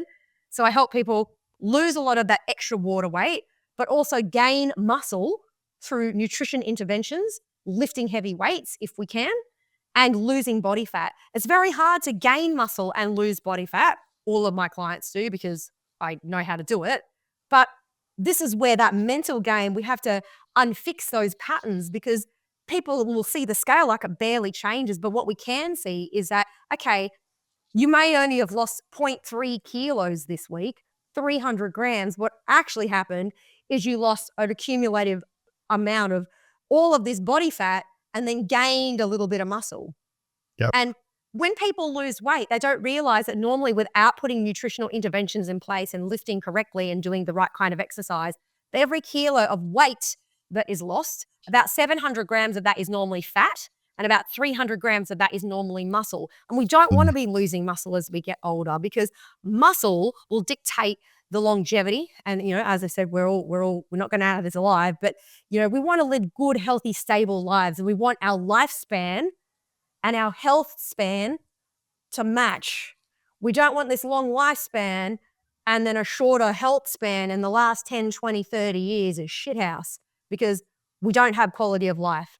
But it's never too late to start making changes. I work with a lot of people who are a little bit older. They're at a change of life where the kids have left home. They're starting to find who they are and reaffirm their identity. And a lot of people come to me, wanting these amazing goals. And it's pretty cool to be able to work with people like that because they get to see and feel those results. But it is really important to go, okay, well, I feel great, but where's some objective data? And the more points of measure that we can use, whether it's a scale, weight, girth measurements, body composition measurements, how regularly they go into the toilet, are their clothes fitting differently? Is their skin getting better? There's all of these little tiny subtle things, but when we cumulatively stack them, that is how they see the tangible results of change because that is what gives people momentum, which is the first M in my hierarchy, to continue that path forward because it can be very disheartening if you're on a journey and then, you can't feel any changes. And so, most people give up. You've got to push past that initial period. The 17th to 21st day of any habit change is pretty much where people stop between day 17 and 21. So they say it takes 66 days to form a habit. I mean, who knows if that's even true? Who's even counting? I do everything in monthly blocks with people. We do a big 12-week mesocycle for change. And then we chunk that down to 4-week cycles. So there's 3 blocks of 4 weeks, making up that 12 weeks. And each week within that 4-week block, everything is programmed. And it's just having a plan, right? I mean, IT brain, if this happens, then this happens. It's just basic logic. So if people have a great plan, it's really easy to get unstuck. In fact, it's actually really easy to go from stuck to unstoppable. But you first of all got to work out how to get unstuck like you did. You're getting unstuck. It's like, I'm doing this thing. And then plan around that. Have those non-negotiables. You can live an extraordinary life. Life is way too short to be average. So do the thing. Take care of yourself on a daily level. And if you can't, you must. Yep. Yeah, I love that. Loz, obviously we're always learning and growing. What's one thing you're yet to fully learn about yourself? That's a really good question. I think my capacity to understand what opportunities exist beyond the scope of my imagination, that is something that I'm constantly playing around with. I understand that to be true. My human design is a manifester. So I constantly will think about something and then it will happen. I actually have I had a goal last year to be on stage as a singer in a band. Didn't happen last year. And then 2 weeks ago, my husband's joined a big band and they needed a backup singer for their big show this weekend. And guess who got asked to do the gig? So awesome. I think realizing that anything is possible, that would be a reframe of what your question was because it constantly is a reminder that, wow, like where focus goes, energy flows. And if you just put an idea out into the ether, out into the quantum field, somewhere that will pop up for you if you focus on it enough. But you can't just think about, I'm going to manifest this stuff. Do the work. Hard work, uncertainty, and pain. The harder you work, the luckier you get. So talk to me about the transition from corporate to, your own business. Now, I've got a lot of friends that are in that consultancy workshop, stepping out into their own business. It's hard as you start working with organizations because there's opportunities obviously to pull you back into corporate, right? You've always got people wanting to pull you back into corporate. How did you resist that? How did I resist that? I guess that's a very interesting question. So it was actually a good idea for me to have as a fallback. So the reason I left my business was because I left the company. It was like, look, I won't be unemployable within 12 months. So if I do get called back, I don't see that I don't think that's failure, to be honest. I think it's just an evolution of where you're going. And so if that's you, you've been called back, there's a reason for it, like good on you. And life is a journey. For me, I think it's because I just kept consistently building up different clients, different opportunities, pivoting outside of even where I was at. This is in the first sort of 9 months of leaving. My favorite author flew me to Paris and we ran workshops for Chanel together. So, you have an experience like that. And the year after COVID hit, and I didn't go back into an organization, but I was subcontracting and doing a lot of work in a mine up north. But you do things to respond to the market and things like that as well. But never at any time was there, did I have this inkling that things weren't going to go okay. And I think I'm okay with risk tolerance. Now, saying that, I think it's very different. I have a husband who works and loves working, loves getting a paycheck. So there's always, for me, the risk, and just to be honest, is it's not as risky as someone who doesn't have that as a fallback. They've really got to be looking ahead, making sure they're generating that income and everything else. And during COVID, my business actually improved because I pivoted my content to a lot around how do you engage people virtually. And instead of working with corporations in 2020, I started selling more to B2C. So helping fellow facilitators run engaging workshops. So I've always had kind of diversified my offerings. And that I think has been, that's supported my ability just to kind of stand alone and keep going. Yeah, no, that's cool. It's kind of a bit of the like burn the boats, right? Yeah, I love that. I love, I know I love bold leadership and statements like that. I am here for. Yeah. Vanilla and feel like we need to improve profit by 5%. That doesn't drive me. Yep. Yeah. Yeah. And, I think you're a big believer in, within organizations, it's really about if you want to improve the bottom line, if you want to improve your profit, you have to work with your people and help your people grow. That's all organizations are. It's just people working together. That's really it. And a lot of the focus goes on other things and strategy and everything else. And strategy is important and having a vision of where you want to go, because that does help mobilize your people. But it's the people that are delivering on that are executing on whatever plan that is. And I think I find this interesting. I'm curious to hear what you think about this, but I've seen stats this year that Gallup have shared around in the US, and I'm sure this is replicated in Australia as well. Like engagement is at an all-time low. Engagement is an all-time low, yet the amount of content and information and sessions and development that's being run around leadership is at an all-time high. Like, you look at the amount of information we have, yet I'm just curious, are you noticing the same thing? Like, and plus like the mental health, like the overlay of that, it's all contributing to this. I think there's actually a lot now. Like, I think a lot of organizations are like, oh, we've got to do mental health stuff. We've got to do this kind of training. We've got to run our events. And I think there's actually a lot now. And I think some of the feedback that I've had from chatting to some of my friends that are in organizations, they're like, how do we do all this? They're trying to provide too much. So I think sometimes it's almost getting back to basics a little bit, but also making sure that you're getting the key components of what they need. And obviously a good friend of yours and mine is Stephen DeMedio. And I know hey, Steve, because he'll listen to this one, I'm sure. You will. But, in the chat I had with him on the podcast as well, we were talking about, organizations, getting into kind of, and they talk about this on a travel perspective, him and Mark, but really about, don't think you know what your team needs.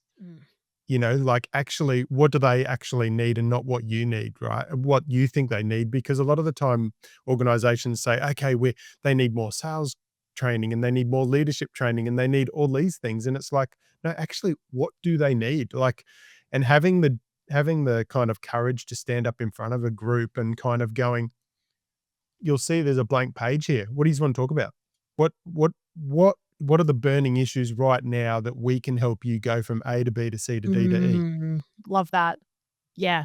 And my biggest mistake as a leader was not doing that. When I was young in WA and running a marketing department, every Monday morning is like pre-filled agenda. This is what we're talking about. These are the talking points. And then the last 5 minutes, any questions? But you learn sort of going through that, but it was I thought, oh, I'm a friendly person, but doing that just did not inspire loyalty or discretionary effort. And yeah, I learned a lot from that experience.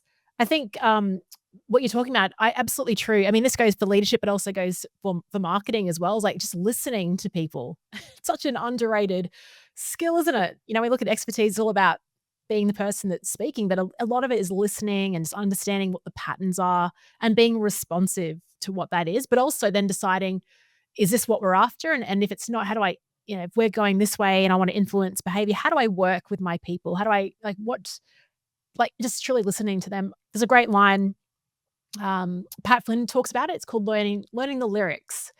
Actually just using the language that you're hearing to help then shape an idea too. Yep. Yeah. Yeah. And I think one of the key things, I know Gary Vee says, I know a lot of the influencers out there talk about it, some of those business leaders, but, around about, if you kind of want to make money, if you want to make impact, if you want to grow your business, find, what's the problem that your clients or your customers are having and work out a solution. Yeah.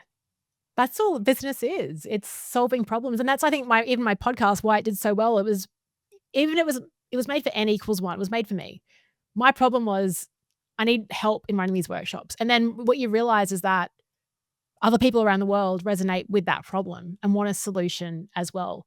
And I think we often, you're right, sometimes when things don't work, and even when I've run things that haven't worked, it's because it's been a push from me as opposed to a pull from my group. My book, The 2-Hour Workshop Blueprint, the reason I wrote that title was because I went into my own Facebook group. I've got about 2,800 facilitators in there. I was just seeing what questions they asking. I literally got a Google sheet out. And all these questions are around, how do I run a 2-hour workshop on X, on Y, on Z? And I'm like, the pattern here is 2-hour workshops. Can I solve for that? And the reason it's sold well and continues to sell and get feedback is because it's a prescription for that problem. Yeah. Yep. And I think one of the things you touch on there is the word collaboration, right? I think in facilitation, in organizations, in leadership, in workshops, I think these days the collaboration between great minds is a great way to not just leverage each other's kind of profile and I suppose expertise, but really just spread the impact of what each of you are bringing to the table. Yeah, I mean, I've got a couple of phrases for this. Like one is I call it thought breeding. So rather than being a thought leader who just stands on their own and shares their thoughts, I think thought breeding is more fun because exactly what you've said. And then the other phrase I like is a phrase my friend Jenny Blake, she's that author I mentioned before. She talks about friend touring. So rather than seeing mentors as like I'm going to look up, it's like we've got each other. And often that's really way more valuable. And I've even discovered in my facilitation and consulting roles, a lot of it now is rather than leading, there's no real content. It's more about, hey, here's a process or here's a story. How is this applicable? How could you use this in your setting? And again, more lazier facilitation, but way more valuable for the group. Yeah. And it really is I've spoken in the last couple of years, spoken to people that are speakers, people that workshop facilitators. It's interesting. I've, kind of caught up with some of them and I've said, what about this or what about that? And it's so funny. So many of them are still in that scarcity mindset rather than the abundance mindset. But if I share a little bit of that, then I'll lose this. And it's kind of no, you don't. Your business will grow more. 1,000,000%. I share a lot of ideas openly. And the reason I have my daily podcast is I'm sick of putting my ideas in my iPhone notes and they're gone. And if someone takes an idea and runs with it, well done. Because I don't have the time or to execute on every single idea that I have. Yep. And I think what is it? The saying, a rising tide lifts all boats. Yep. My mentor, Alan Weiss, he is a mentor. He's not my friend, or even though I would say we're friends now, but he's definitely he's the rock star of consulting, written 60 books on the topic. He said, do you ever notice the people with the weakest brands never share their ideas? Oh, It's so true. It's because it's that scarcity mindset. I think the more that you give, the more that you get. And it's not even about getting back. It's just about being generous and helping to just lift the frequency of the world a bit. Yeah. And I think if you're true, authentic, and you connect with your, audience, at the end of the day, people can take your ideas, but the one thing they can't replicate is you. Exactly, particularly in the AI world, and this is why I love just having great chats like this with just normal people because, like, not normal people, but like, Are you calling me normal? Thanks, Leanne. you're not normal. Normal's probably not the no, just I'm not normal. genuine Aussies, genuine Aussies, real talk. That's probably what I Real talk. mean. It's probably.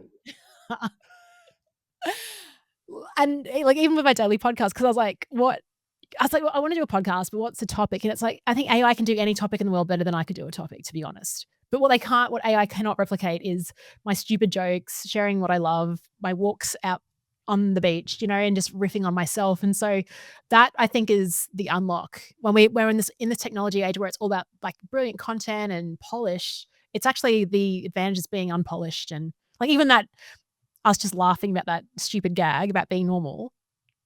People connect with that. Yeah. That's gonna be on Leanne on demand now. Yes, I would love to play a snippet of this on the show. That'd be awesome. So talk to me about the podcast. Obviously late last year, you're kind of like, I'm going to launch this podcast. It's going to be a daily. Talk to me about how it's going. Yeah, I felt when I had that idea, I was like really scared by it. And I actually did a podcast recording about how I felt, even just announcing it. Because then once you announce it to the world, then that's how I operate. Like I have a big goal. I want to share it with people because I don't like letting other people down, but I can quietly let myself down. So the first thing I had to do was the second I decided, I was like, share it to my like 200 people on Instagram, but that's still a commitment. I was really worried about like, what's the format here? I think the biggest hurdle for me was what is a podcast? And like my show was like weekly. It was like, like yours, like 1 hour interviews, really great show notes. I'd promote the guests thoroughly, do all this work post-production. And I thought daily, I just can't do that.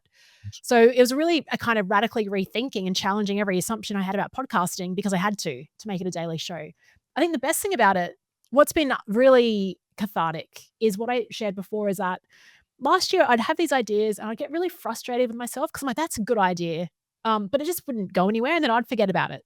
But now at least I have a forum where if I just have an idea, like, and usually it comes to me like a couple of words or a cool phrase. Now I just grab up my phone, I talk about it for 5 minutes, and that's an episode. And for me, it's not even about. I don't really mind. It's not driven by building an audience. Like, there's no external measure of success for it. The measure of success for it is just me committing to something. Having a bit of discipline around something because usually I'm pretty like organic and love going with the flow. So that's nice. And the other thing is like I have an outlet. It's a creative expression. And now that I'm doing it, actually, I'm noticing more in the world. And these stories that I would forget are actually becoming part of the show and becoming something that's quite memorable that I can use like in speeches and workshops after that. Because often, I don't know if you find this when you're running a workshop, you're like, I want to explain this point. I need a story for it. And it's hard to find a story in the moment. But if you start collecting stories every day, you've got a bank that you can use. Do you find though, and I think in life, we always are learning and we're always improving and we're always getting more experience. Like with every client that you sit in front of and help, you're building your knowledge, you're building your experience, you're building those kind of talents and those skills backed, with the education and the research. And I'm sure you're always kind of working on your professional development as well. But, when you sat there in front of the dietitian that kind of inspired you to be a dietitian, you were like, I know nothing, right? And part of, I think, life is about always not feeling like that you know everything. Because if you think you know everything, right, you don't actually absorb and you don't listen and you don't, interact with that information and that knowledge and that further experience. It's I'll butcher this saying, but two things came to mind just then when you were saying is you don't know what you don't know. And often the person who is, I suppose, cynical or speaks the most, which doesn't reflect well for me because I'm a bit of a yapper. But if they speak the most and they're not sitting there absorbing the information, there's a chance that they're unwilling to learn. And as you say, it's every time I am, for the most part, you try to learn not only if it's a condition that you've been presented with, because a lot of the times there will be similarities, but also ways of communication and what will work for someone. And then even just like principally your treatment could be the same, but your monitoring and evaluation could be different. Do you know what I mean? Or the way you get them to do the food symptoms diary, it could just be a piece of paper, fill this out, I'll see you in a week. Or recently, actually this started with my brother who's just signed an A-League contract. I put my sports dietitian hat on and anyway, I've created this, what is definitely an overextensive Excel spreadsheet, where I want him to basically journal every day. And it's not necessarily like, what did you eat today? It's like, did you hit your carb target? Which for him, at a minimum, is 425 grams per day, at an absolute minimum of just carbs. And okay, how did you perform today? How did you feel about that? What are you going to change the next time? How much, how many liters of water did you have? Did you have your stamina? All of these questions. How did you feel about that? What's bugging you? Like, so there's always depth. I guess what I'm trying to say is the principles in how you treat someone, if you understand the condition, probably aren't that different. Like there is a cause and effect that you can draw on, but the way you monitor and evaluate that and get specific with how you extract that data can be improved. And whether that's through communication, whether that's through like observational things where I make people pretty much journal for me, and that's on an Excel spreadsheet that I can watch in real time. Do you know what I mean? Yep. So you are right. There's always room for learning. And like you said before, I've actually thought if I'm starting to get hypercritical with this thought, because I will often look back to the year before and things that I was doing and think, God, you're a dumbass. Like why did people even see you back then? And then the thought goes to my mind and you're like, you think this like every year or two, buddy? Like, are you ever going to be satisfied? Were you ever doing a good job? No, look, I feel like I've always done okay, but you do look back and realize how far you've come, especially if you are passionate about what you do and that you are willing to learn. Yep. Perfect. So being a personal trainer, also being a dietitian, what's more important, nutrition or exercise? You've split me in half.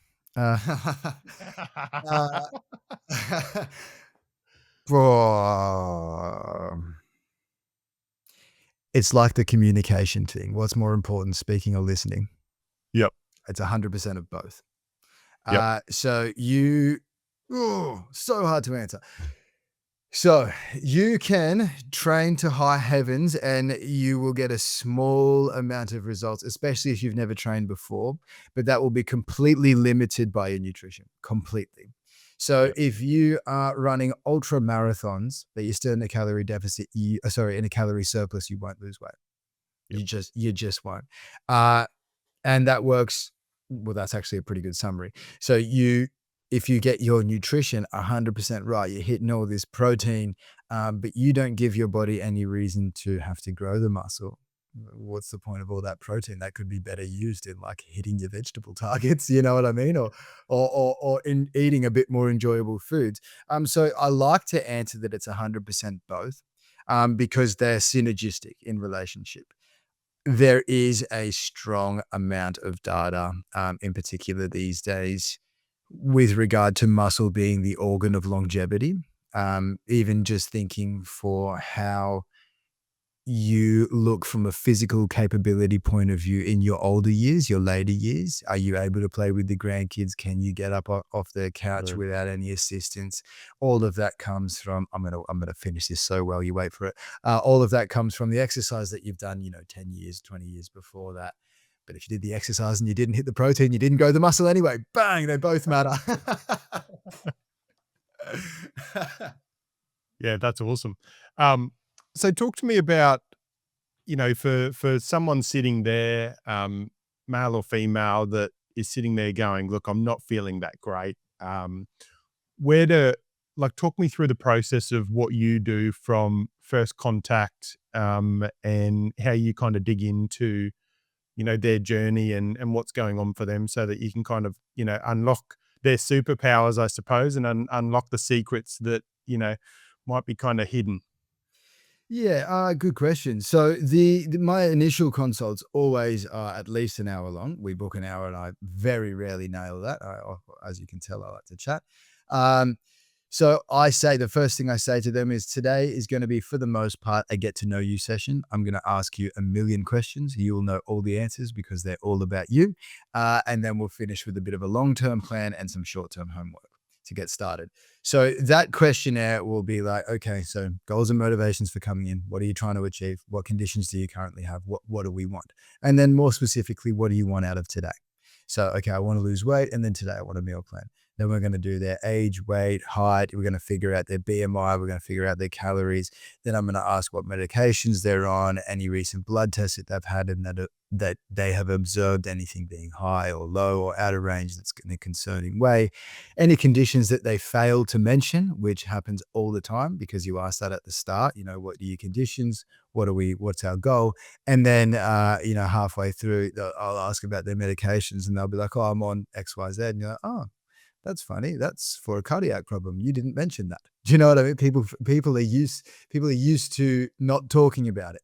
And then, asking how do they sleep, asking a comprehensive diet history, which is a funny one, which we can get back into. Everyone always reports that they have, just some like potatoes, meat and veg, really, every night. When you ask people to recall what they have, then when you give them the food symptoms diary and they don't see you for 2 weeks, not once will you see that. Then we do that. Then I'll ask a bit more about the environment. What are you doing for work? How active you are?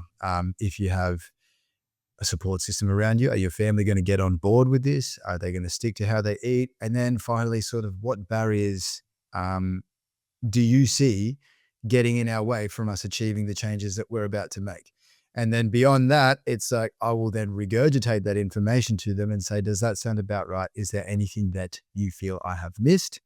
And then the last question, my favorite thing to do, is saying, do you have any questions? Somebody says no, always no. And then this is the cool thing. If you had to make up a question, what would it be? It draws it out of you. So even if you are hesitant to ask the question for whatever reason, if you have to make it up, it's now hypothetical. It's not dumb to ask. So they get to ask it. Cool. All right. Now I'm getting to know you a bit more. So that's sort of how it starts. And then you started that with saying somebody's not sort of feeling the best right now, and it's difficult to give. And then they come in and see me. What happens? It's difficult to give overarching, do this, do that. Because as you can tell, the initial consult is, I need to know everything. I want to know as much as I can. Then I can tailor an approach to you. But there are certain things that you can definitely get started on. For example, statistically, 67% of Australians are overweight or obese. So if you have That's a massive number, hey? Massive. And if you have a look at the, and it's not going down. No. And I have a skewed sample size of that because unless it's a, sports patient or someone that's having gut health issues, majority of the people I see fit into that category. So then it's like, okay, well, we can work on a calorie deficit. We can work on meeting your recommended daily intakes for all of the 5 food groups. We can look into the Mediterranean diet. There's a lot we can do. And it all boils down to initial first steps. And if you're listening to this and you need to lose weight, start moving more, start eating less. I hate it. It sounds condescending, but it is the maths. Yep. And I suppose that comes out in, kind of those nutritional diaries and, when they're doing the recording and people are like, oh, Joel, I've been eating really well and I just not losing weight, right? And you'll look there and you'll go, no, you're actually eating too much and not moving as much as you should be. You're going to say, well, based on your requirements, your calories to lose weight would be about 2,000 calories per day. You have 2 of those 650 ml ice breaks and they're 600 calories a pop. So you're having 1,200 calories before you start eating. You've got 800 left. Good luck. Yep. That's like just over a meal. Actually, it was interesting. I was, I'm not going to brand bash here, but I was sitting in a food court probably 10 or 15 years ago. And it was interesting because the guy I was sitting with was a personal trainer. And he said, look, have a look at this, right? He said, just watch this. He said, see that girl? She's just gone to Subway and she's got, like a 6-inch and she's thinking she's good, right? Subway, eat fresh. Good. Then she's gone over to Boost Juice to get herself a fresh juice, right? Yeah, killer. And then she's gone and got some, some fruit or something from somewhere. And we were watching her do this, right? And he's like, she thinks she's just having lunch. She thinks she's doing it the right way. He said, if I went and added up all those in calories, he said she's probably done more than half of her daily calories just in lunch. It's without knowing it, because she thinks she's eating healthy. It's remarkably common, and the stats back that up. It's incredibly common. And, you know, I'm sort of reflecting in how I've been speaking already today, and it almost seems like I'm quite cynical of natural behavior, which I suppose deep down, maybe perhaps I am, but it's less cynical of people's natural behavior. The environment is what they call obesogenic. So even if you think, like, looking back ancestrally or anything, you'd have to go out and hunt for your food. I can order Coles online and it gets delivered to my door. I don't even walk in the grocery store anymore. It comes to me. The other day I went to put rubbish in a bin and I waved my hand over it and the lid opened. I didn't even open like, we don't move. Do you know what I mean? And then to look at the positives of what that girl is doing, you know, Subway Eat Fresh, we've probably got a decent serve, at least 1 or 2 serves of veggies in a sandwich. We've got one of our grain serves, maybe a little bit too much. There'll be a bit of protein in there most of the time. The Boost Juice, like, in isolation, it's like, cool, you probably weren't going to eat that much fruit. Did you also put a bit of protein? They have protein options in there. It's like, cool, that's probably helping you with your protein target. So in isolation, from like a micronutrient point of view, it's like you may have got more micronutrients that most people get especially in a calorie deficit than most of the time. Yep. But if your goal was weight loss, it's like, well, part of your bloods would be very healthy looking at micronutrient intake, but then as far as achieving the calorie deficit that you'd need to achieve weight loss, unfortunately, it's going to be tough for the rest of the day. There won't be much more food coming in. Yep. So, and that's the battle. That's the battle. Yeah. So talk to me about the relationship between GPs and dietitians. So if someone's not feeling great, obviously the first step isn't going to a dietitian, right? But it's probably going and having a chat to your GP, I'm guessing. Up to you. I have a lot of people that just come straight to me. Obviously, whether that's social media will lead to that outcome, and people that I know will basically people being aware of me and that I'm interested in this area, and if they think it's nutrition related, of course. Regardless of if it's the chicken or the egg, if they haven't seen their GP, I will always recommend it. In particular, if they are concerned about hormones, which a lot of people tend to be because that's trending. It's often not the case. Sorry to burst the bubble. But it's better for me. I'll always say go to the GP. In fact, there's a certain amount of blood markers that I want to look for, if for nothing else, for objective measurements. So I want to know where your cholesterol is. I want to know where your triglycerides are, your HbA1c and your blood glucose fasting at the moment, because we can do them 6 months from now when we've had our nutritional intervention and then go, holy shit, look how much better I am as a result of what I've done. So it's a good way to pat yourself on the back, provided you do the work. So I'll always recommend to go for them, but then vice versa. If somebody is like, I don't know where to start, go to your GP. Look, they the jack of all trades, so to speak, and I mean that in the most positive way. They're going to send you to the right person, and they will hopefully do the right testing. And then if they think it's nutrition related, 70% of the time it will be. Love those stats. Then they'll send you to me. They refer to dietitians with something called an EPC, an Enhanced Primary Care Plan. That's where Medicare can pay for $60.35 for up to 5 sessions per year. That's not just for dietitians. It's for physios, exercise physiologists, psychologists, whoever the doctor deems you to go there. But to answer your question, the doctor will either send you to me, or I will send you to him, depending on what we're facing, if it's not diagnosable on the spot. Rob, for those that are sitting there that, obviously denial, and you said it, denial plays a big part in addiction. What advice would you have for someone that might be listening to this that is addicted but doesn't know, or what are the signs? What do they do? Well, alcoholics are born, drug addicts are made. So, there's a slight difference there. Both show up the same. It's just a biological difference. But, if you have to ask somebody, do you think I'm drinking or using too much? You are. There's the first one. If you're missing occasions or dinners with parents and stuff or wife, then you are, and you got a problem. The idea is to catch it early. And the idea is to look back in your family generation. If you can trace alcoholism back in 3 generations and you drink, there's a probably good chance. Even though alcoholism is the only self-diagnosed illness in the world, it's not how much I drink. Alcohol has 1% to do with alcoholism.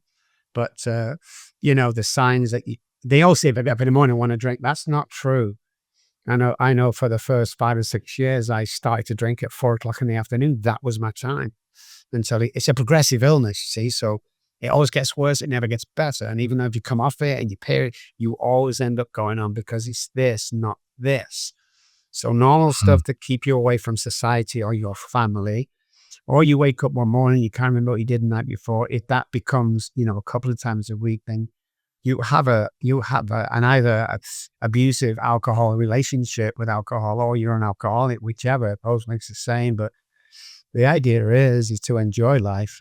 And I know a lot of people are complete abstinence now because alcohol is poison, drugs alter the mind, no matter what you take. Anything foreign that we take into our bodies, even aspirin, has a diverse effect into the body. So, just watch for them signs. Moms and dads, if you think, your 14, 13-year-old kid is, taking drugs or whatever, if he's not coming down for dinner, if he's unkempt, if he's late all the time, go check his bedroom. And mums, it's his privacy. Well, you either do that or you find him dead one night. And who's to blame? Well, I both of you are. You need to take responsibility. Search his room. You find something, dialogue all the time. And if you come from an addictive, alcoholic family, when should I have that conversation? The age of 6, 7, 8, around there. My daughter, I found out, never drank because of what she's seen in the house, even at the age of 3. So it's just information and dialogue, man. That's what it is. And it's interesting in life as well because when we talk about people growing up through their childhood, they either choose the path and they're attracted to that and they'll take something up, and it can be anything, or they go, do you know what? I'm not drinking because my dad drunk, or I'm not doing this because my mum did that. Yeah. What, and I always wonder, what makes that person choose one way or the other? Well, it's learned behavior and a measurement from parents. So the childhood trauma is the gateway drug. So let's put that out here to you guys.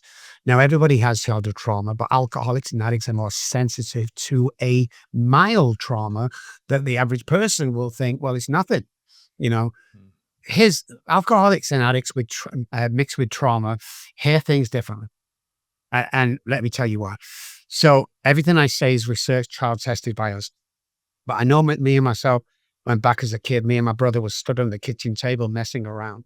And my mom comes in and she says in this exact wording, "You two get down off that table, you stupid idiot. Get down before your dad comes in." My brother jumps off and I freeze. You see, what I've heard, Steve, is, "Get out of that table, you stupid idiot." That's what I've heard. Because the trauma is more sensitive. So I've heard that in the past and taken it that's what mom was saying. And, that's part of the stuff is when we go through trauma as a child, especially back in my day, the actual assault, the molestation, whatever it is in the house that happens, becomes normalized. Because, hey, you can't talk about it. My priest molested me. And I came home and told my mom, you know what she did? She took a wooden shoe and she smacked me across the backside and sent me up to bed at 4:00, and I never got any food that night. That's the way we were treated. So you can never come out of what happened. So all that trauma, when they used to drop us off at their friend's house on a Friday night so mom and dad can go drinking and pick us up next morning, as soon as the car pulled out the driveway, we played what's called a run around naked game, where the adults would chase us and tickle us while we were naked. I thought that was a normal game. But, for years and years and years and years and years, I would never get undressed in front of everybody. I suffered with relationships and intimacy with, people, and I never knew why until I went to a guy, a mentor, and did my trauma work. And that was because why, and We go through life, and what's happening here is a basis from here. So if you can't keep relationships, or you can't keep a job, or you're miserable, it correlates right back here to that trauma that happened to you. So you have to go back, uncover, discover, discard of what we're dealing with here. And if you don't, you will always end up dysfunctional here, whatever that looks like for you, because you have to go back and you have to fix that part in your life if you want to be, if you want to be 100% of what you're supposed to be. We walk around 45 to 55% of our capability and capacity as human beings. We don't say we're satisfied, or we're miserable, or this is it in life, or this is my. It's not true, guys. You can change. The mind runs the brain. Mind, energy over matter, which is the brain. So we can program the mind each morning, because it's different parts of the brain reset every 24 hours. So obviously there we're talking about, treatment of a number of things. But talk to me about, what are your recovery methods? What's your, how do you help people when it comes to addiction and recovering? So everybody can recover, period. And we have different tools that we use. So it's a 90-day program, 99% online. So we do telehealth. It's an hour a day. We use stuff like brain spotting. We use stuff like 9-dimensional repatterning software that'll repattern. We use psychology, subliminal messaging, NLP, neuro-linguistic programming, and behavioral science. So the idea is we change you from the inside out. So we repattern. What happens with the brain because of the enmeshment and childhood trauma is most people want to self-sabotage when it comes to the crossroads in life. Self-sabotage or go down the good route. Well, the self-sabotage becomes a comfort zone. So we're going to choose that every single time, even though it hurts us. So we change that patterning. We change the behavior. We'll go to any lengths to make sure that we change the environment around you. So for instance, the subliminal messaging that we do, if you're going to be a patient and you pass the assessment, you can't buy our services, you've got to earn them. We find out everything about you, your football team, your marriage, your children. We find what college they go to, and you will park at the front of the car park outside, unless say you're a Dallas Cowboys fan. So you get out, and without you knowing, because it's subliminal, but over here somewhere, there's an old Dallas Cowboy plastic plate that's been placed. They get out to the door, open the door. One of the girls is wearing a Dallas Cowboy badge or something on the uniform. They come into the office. They sit down in the waiting room. There'll be a Dallas Cowboys poster there. So what we've done automatically, and one of the reasons why people don't open up in treatment straight away, is we've made him comfortable because we've got things in common with him. So the mirroring part of the brain picks up that this is a safe place and we're all on the same team. So when he comes into the therapy room, his mind is open and we can start working with him. That's just one thing that we do. There are amongst other things, but we have a 98% success rate, and we put that down to an assessment before we take you on. And secondly, stop concentrating on the alcohol, the drugs, man. That's not the problem. There's 1% to do with the problem. Concentrate on the problem, which is everything we just talked about, and the healing can start to begin. We will bring photographs then from fathers that have died. We'll do some work with them where they talk to their father. We'll put the big picture of father and we'll dress them clothes as if he's actually sat there, and you can do that trauma work. And the second thing is that we do is we include the family. Now, you'll see in treatment, family will get invited to the treatment center and it's just a bashed father time. We don't do that. We explain that if, let's say it's a man and wife and the man suffering from alcoholism, if the wife doesn't come on for 2 days a week, we will not take the patient, because the family dynamics around addiction is weird. It really is. So the only way I can describe it is, let's say there's a family here, Johnny's the father, he's suffering from alcoholism. So treatment center comes along, they pick him out of there, they speak English, they pick him out of the English speaking house and they put him in treatment. Now, a good treatment recovery has its own language. Let's say it's Spanish. So we teach him Spanish how to live amazing. Then we pick him up after treatment and we stick him back in the English speaking house. What's going to happen? He's going to start speaking English again. So we educate both. And the first thing the woman says, well, it's nothing to do with me. He's causing all the problems, in this dysfunctional household. And the first thing we say to her, okay, so you've got nothing to do with it. No. Well, explain this to me, Mrs. Smith. Why'd you let your husband come home 2 or 3 times a week drunk and beat you up in front of your children? The waterworks start and the realization that this is a family illness and a family recovery. Yeah, wow. And that really buys into, environment plays such a big part. I talk to people and, they'll say, oh, this or that. And I'll say, well, who are you hanging around? What's your environment? Are you in a good environment? Are you an environment that supports that, or an environment that, kind of frowns upon it or doesn't even have it included? If you hang around 9 depressed people, you will become the 10th. One person cannot change 9 people, but 9 people can change one person without you even knowing. How do we know this? So show me your friends, I'll show you your future. We bring 9 actors into the waiting room and they are told a couple of things. When the buzzer goes in the waiting room, stand up. 10 seconds, sit down again. That's all you got to do is going to be several buzzers, stand up, sit down. We'll call you in one by one. Then we invite a patient in. And we go, hey, Mrs. Smith, come in. We've got this. Let's do a free session. Just want to catch up. She's oblivious to it. She comes in, she sits down. The stage is set. How easy is it to say one person, as in who I hang around? 9 actors stand up. She thinks they're patients, obviously. 5 seconds, she's looking at her phone. Glances up, she's back at her phone. Everyone sits down. Second buzzer. Everyone stands up again. Now she's looking around. The phone goes on her lap. And she's looking around these guys. Third buzzer. She stands up with everybody else and she sits down with everybody else. They call the actors in one by one until she's the only patient in the waiting room. Oh, she stood up. That's how easy it is for people around you to convince you that you're a piece of shit. You'll never amount to anything. You can't do this. You can't do that. And you've got to separate from them guys and join the guys that keep saying, well, of course you can. I was in Dallas for 14 years and I said to my friends, I'm thinking of writing a book. The reaction was negative. You can't write a book. You're not an author. Right. I'm not being funny, but it's just a boring story. Everyone's been through it. Never wrote a book, Steve. Come to San Antonio 4 years ago. I got a new set of friends. Thinking of writing a book. Oh my God, you've not wrote a book? What is wrong with you, Rob? You've got to write that book. So I wrote a book. Simple as that. Show me your friends, I'll show you your future. You have to hang around the guys that you want to be.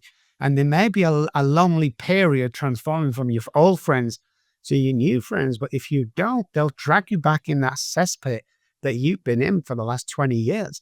And they'll do it really cleverly, like the waiting room. You won't know it's happening. You'll just follow behavior. So I say to people all the time, I grew up on the project and I can go back there if need be and I can help people there. I just can't live there anymore. And that's the difference. Yeah. So you talk about environment and that plays a big part. What are some other key elements, for those people listening, what are some key elements that people need to change or people need to input into their lives, like environment? What are some other key things that are contributing to, their addiction? We tied food to addiction and stuff like that. So there's 3 things, guys, I want you to do every morning and your life will change from tomorrow. So I talked about the oxygen, man. On the normal circadian sleep pattern, between the hours of 2 and 5 is when the body is at its most repair. Okay. So we wake up with the lack of oxygen, which is why nobody's woke up laughing. I need you to 20 exaggerated breaths in and out. Let's get that oxygen in. The brain's ready to go. You're going to go dizzy, but you're ready to go. This is it. Yeah, I'm ready to go. Go into the bathroom. If you brush your teeth with your right hand, do a week on the left, week on the right, week on the left, week on the right for a month. Alternative brushing your teeth. It'll seem stupid at the beginning, but we're restructuring patterns because brushing your teeth is a pattern. We can do it without even thinking about it. So when we do a certain thing, that's called the basal ganglia. It picks that up. It's a repetition, strengthened, confirms. So we don't know we're even doing it. When we change that, we reintroduce 300 neural pathways die every day. What are we replacing them with? Well, this is what we're replacing them with. Third thing, stand in front of the mirror, stand 6 feet away and say, I love you 10 times. If 300 neural pathways die every day, what are you replacing them with? Now, the only rule of that is don't stand near the mirror when you're doing shaving or putting makeup on, girls, because you see all your blemishes, okay? That's not how people see you. When's the last time you were in the office? Hey, Jimmy, great. We don't do that. It's 6 feet away. So when you stand 6 feet away, all your blemishes disappear.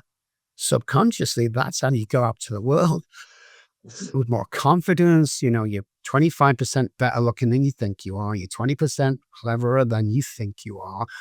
You just got to start finding the ID. So if you compliment 3 people every day, and let's get that dopamine going for them and for us, that's going to change your life. Molecular with the breathing, conscious brain with the breathing, repatterning of brain with the teeth, and confidence builder into the subconscious brain with the I love yous in front of the mirror. Keep doing that every day. I guarantee your life will get better and better and better. And you'll start finding out who you are. The oxygen is very, very important to life. You see, human beings are not meant to sit down inside. We sit down in the car, we go office, we sit down, we eat podcasts, we sit down, we see patients, we sit down, we're back in the car, we go and watch TV. Human beings are not supposed to sit down. That's why we're dying younger than we should do. So we got to stop telling Granny to put an extra coat on in the house and turn the fire up a little bit. You got to get it out in the elements. You've got to get out, do some grounding, get outside as much as you can, guys. I'm telling you, it makes a huge difference. You know, another hour in the gym is another day onto your life. It's stuff like that. It's not a fad going to the gym. I don't really want to get fit. It's nothing to do with that. You need 20 minutes exercise, oxygen, and flowing of the blood to make sure that you live a productive life. So get to the gym 2 or 3 times a week. Get the oxygen done every morning. Do these things. Try and eat a little bit more raw foods. Don't be falling into... I did a live TV thing the other day, Steve, and we went into the supermarket and I didn't know what we were doing. We were just picking up health bars and we're armed to say this, how bad the food is. And this bar stuck out and it was something Valley, a real well-known protein, health bar. And it had 9 grams of protein and 0 fat. And I pulled it off the shelf and I showed the camera. I'm like, I'm going to buy this for all of my family because it's really healthy. But just let me spin the thing around to see what's on. First ingredient, canola oil. Second ingredient, sunflower oil. Third ingredient, GMO. It's like rancid stuff, man. You can't be eating this stuff and expect to be happy with life. You're just not going to do it. So I'm not saying everybody go to Whole Foods or, spend a fortune on meat. 1 day a week. Stop with the burgers already. Have some grass-fed meat, cook your oils in coconut oil, olive oil with the eggs and just have 1 day, man, where you're eating clean and drinking water and it'll make a difference, man. It really will. Well, people don't believe it's that easy and it really is that easy. Yeah, that's awesome. I wanted to ask you, for those that are sitting there, there's obviously people that go through the addiction. And obviously for me, going through, fatigue, anxiety, depression, was hard. I say though, that it's almost harder for, your partner or your family that are going through it. And I'd love your advice for those listening that, know someone that's, addicted, whether it's a father, whether it's a brother, whether it's a husband.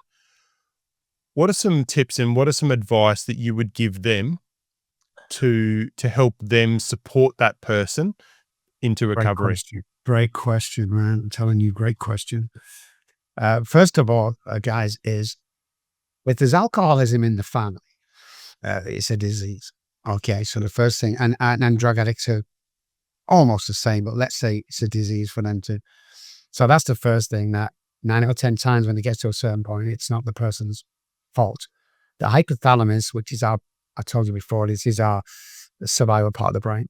So the hypothalamus tells every human being to drink water, eat food to survive.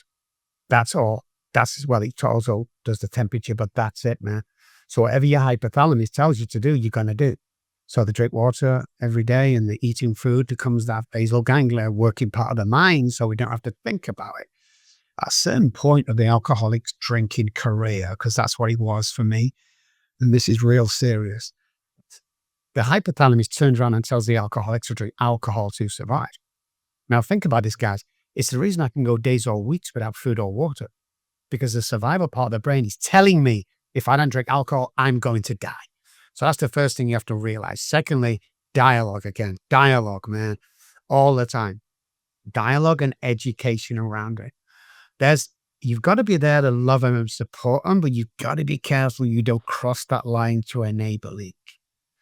So information, education, dialogue with people around you. Now, the sad thing is in this world, and we've proven this time and time again, is everybody knows somebody who suffers from alcoholism or drug addiction. And if you don't, it's probably you. And that's everywhere I go with my accent. I always get talking to people. I wear silly glasses all the time because it's a conversation start. Because most people are going through something that they won't talk about. So the amount of times, oh my God, you're English. Oh my God, what do you do for a living over here?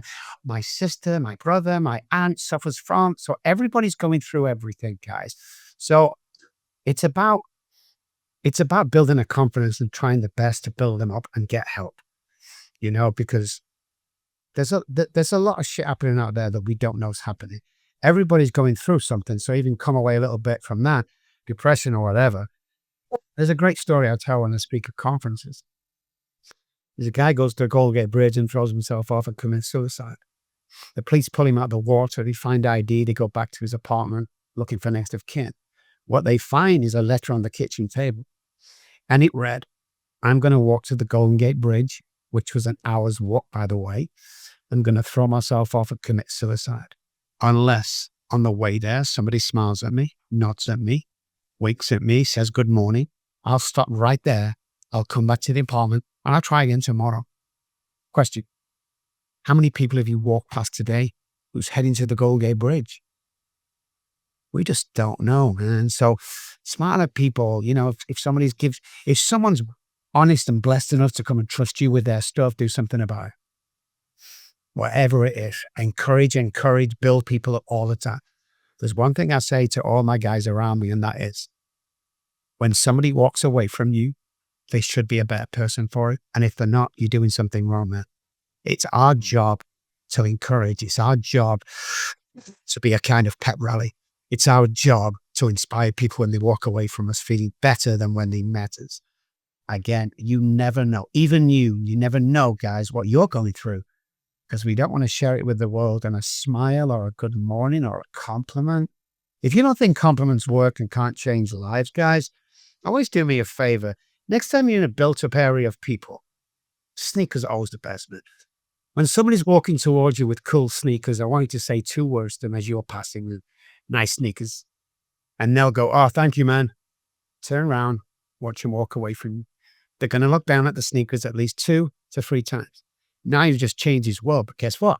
When he goes on to the girlfriend or the wife, because he's in a good mood, she's in a good mood, then the mother-in-law calls and you get the gist. You've just changed the world with 2 freaking words. And you'll never know. You'll never know you've done that. But can you imagine you smiling at somebody or saying nice sneakers and that guy's heading to the Golden Gate Bridge? Can you imagine how many lives you could save in a week? So just think calm, man. Just think calm. We can change other people in a second. Yep. And we all hold the power to make someone's day. That's what people don't know. Is that surely not me? Yeah, you. I tell you something that I've learned over 30 years of doing what I do, is that nobody's going to be listening to this podcast by mistake. It never happens like that. You will stumble along this if you need to with the information that Steve and I are talking about today. You will not be here by mistake. That the stories I hear about people coming to me, woman picks the guy up again, he's drunk from alcohol. This is it. I'm finished with you. I'll drive you home, but I'm leaving. And the music's on in the car and he's kind of drunk and he says, I want my rock music on. And he leans forward and you go over the bump and he presses 2 instead of 3. And there's me on a podcast on the radio. Completely multimillionaire, got his kids back. Great. It's stuff like that. So you are not listening to this by mistake. So think about why you've heard this information, because you can be that leader. You see, no one's knocking at the door, guys, to come in to save us. No one's knocking on the door and go, hey, Rob, there's that $1 million job, or no one's coming, guys. So it's up to us to take that initial and seek out people like us. Hang around the people that you want to be. Like even money, which I thought would make me happy, but it hasn't and never will. But if I'm on 20 grand a year and I have aspirations of earning 40 grand a year, you can't hang around the people you're hanging around now. You've got to hang around the people that are on $40,000 a year, and you will become the 10th. 9 depressed people, 10th. 9 successful people, you will become the 10th. That's the key to life, man. And if you think you can't be successful, you're right. And if you think you can be successful, you're right. The power of the mind will blow you away. Quantum physics practices. So look at quantum physics. Excuse me. Let's take a basketball court. 10 people on the court, okay? But let's say I can visualize 10 Robs on the court, okay? Now, I've never played basketball before, Steve, but I can imagine if I was to pick one of me that I want to be in reality, it's going to be over near the goal. So I can see 10 Robs. Where do I want to be? Over near the goal. Surely if I get the ball, stick it in the net, I'm the hero of the game. Surely. Brilliant. Of course you want to be there. How do I get there? You walk over and you take that position. You don't beg for it. You don't crawl for it. You walk over and you take that position. That's what quantum physics says. Hang around the people that you want to be. So if you're at a company that you'd senior manager or sales guy is killing it, start hanging around with him and you will automatically succeed in life in any area that you want. Yep. Yeah.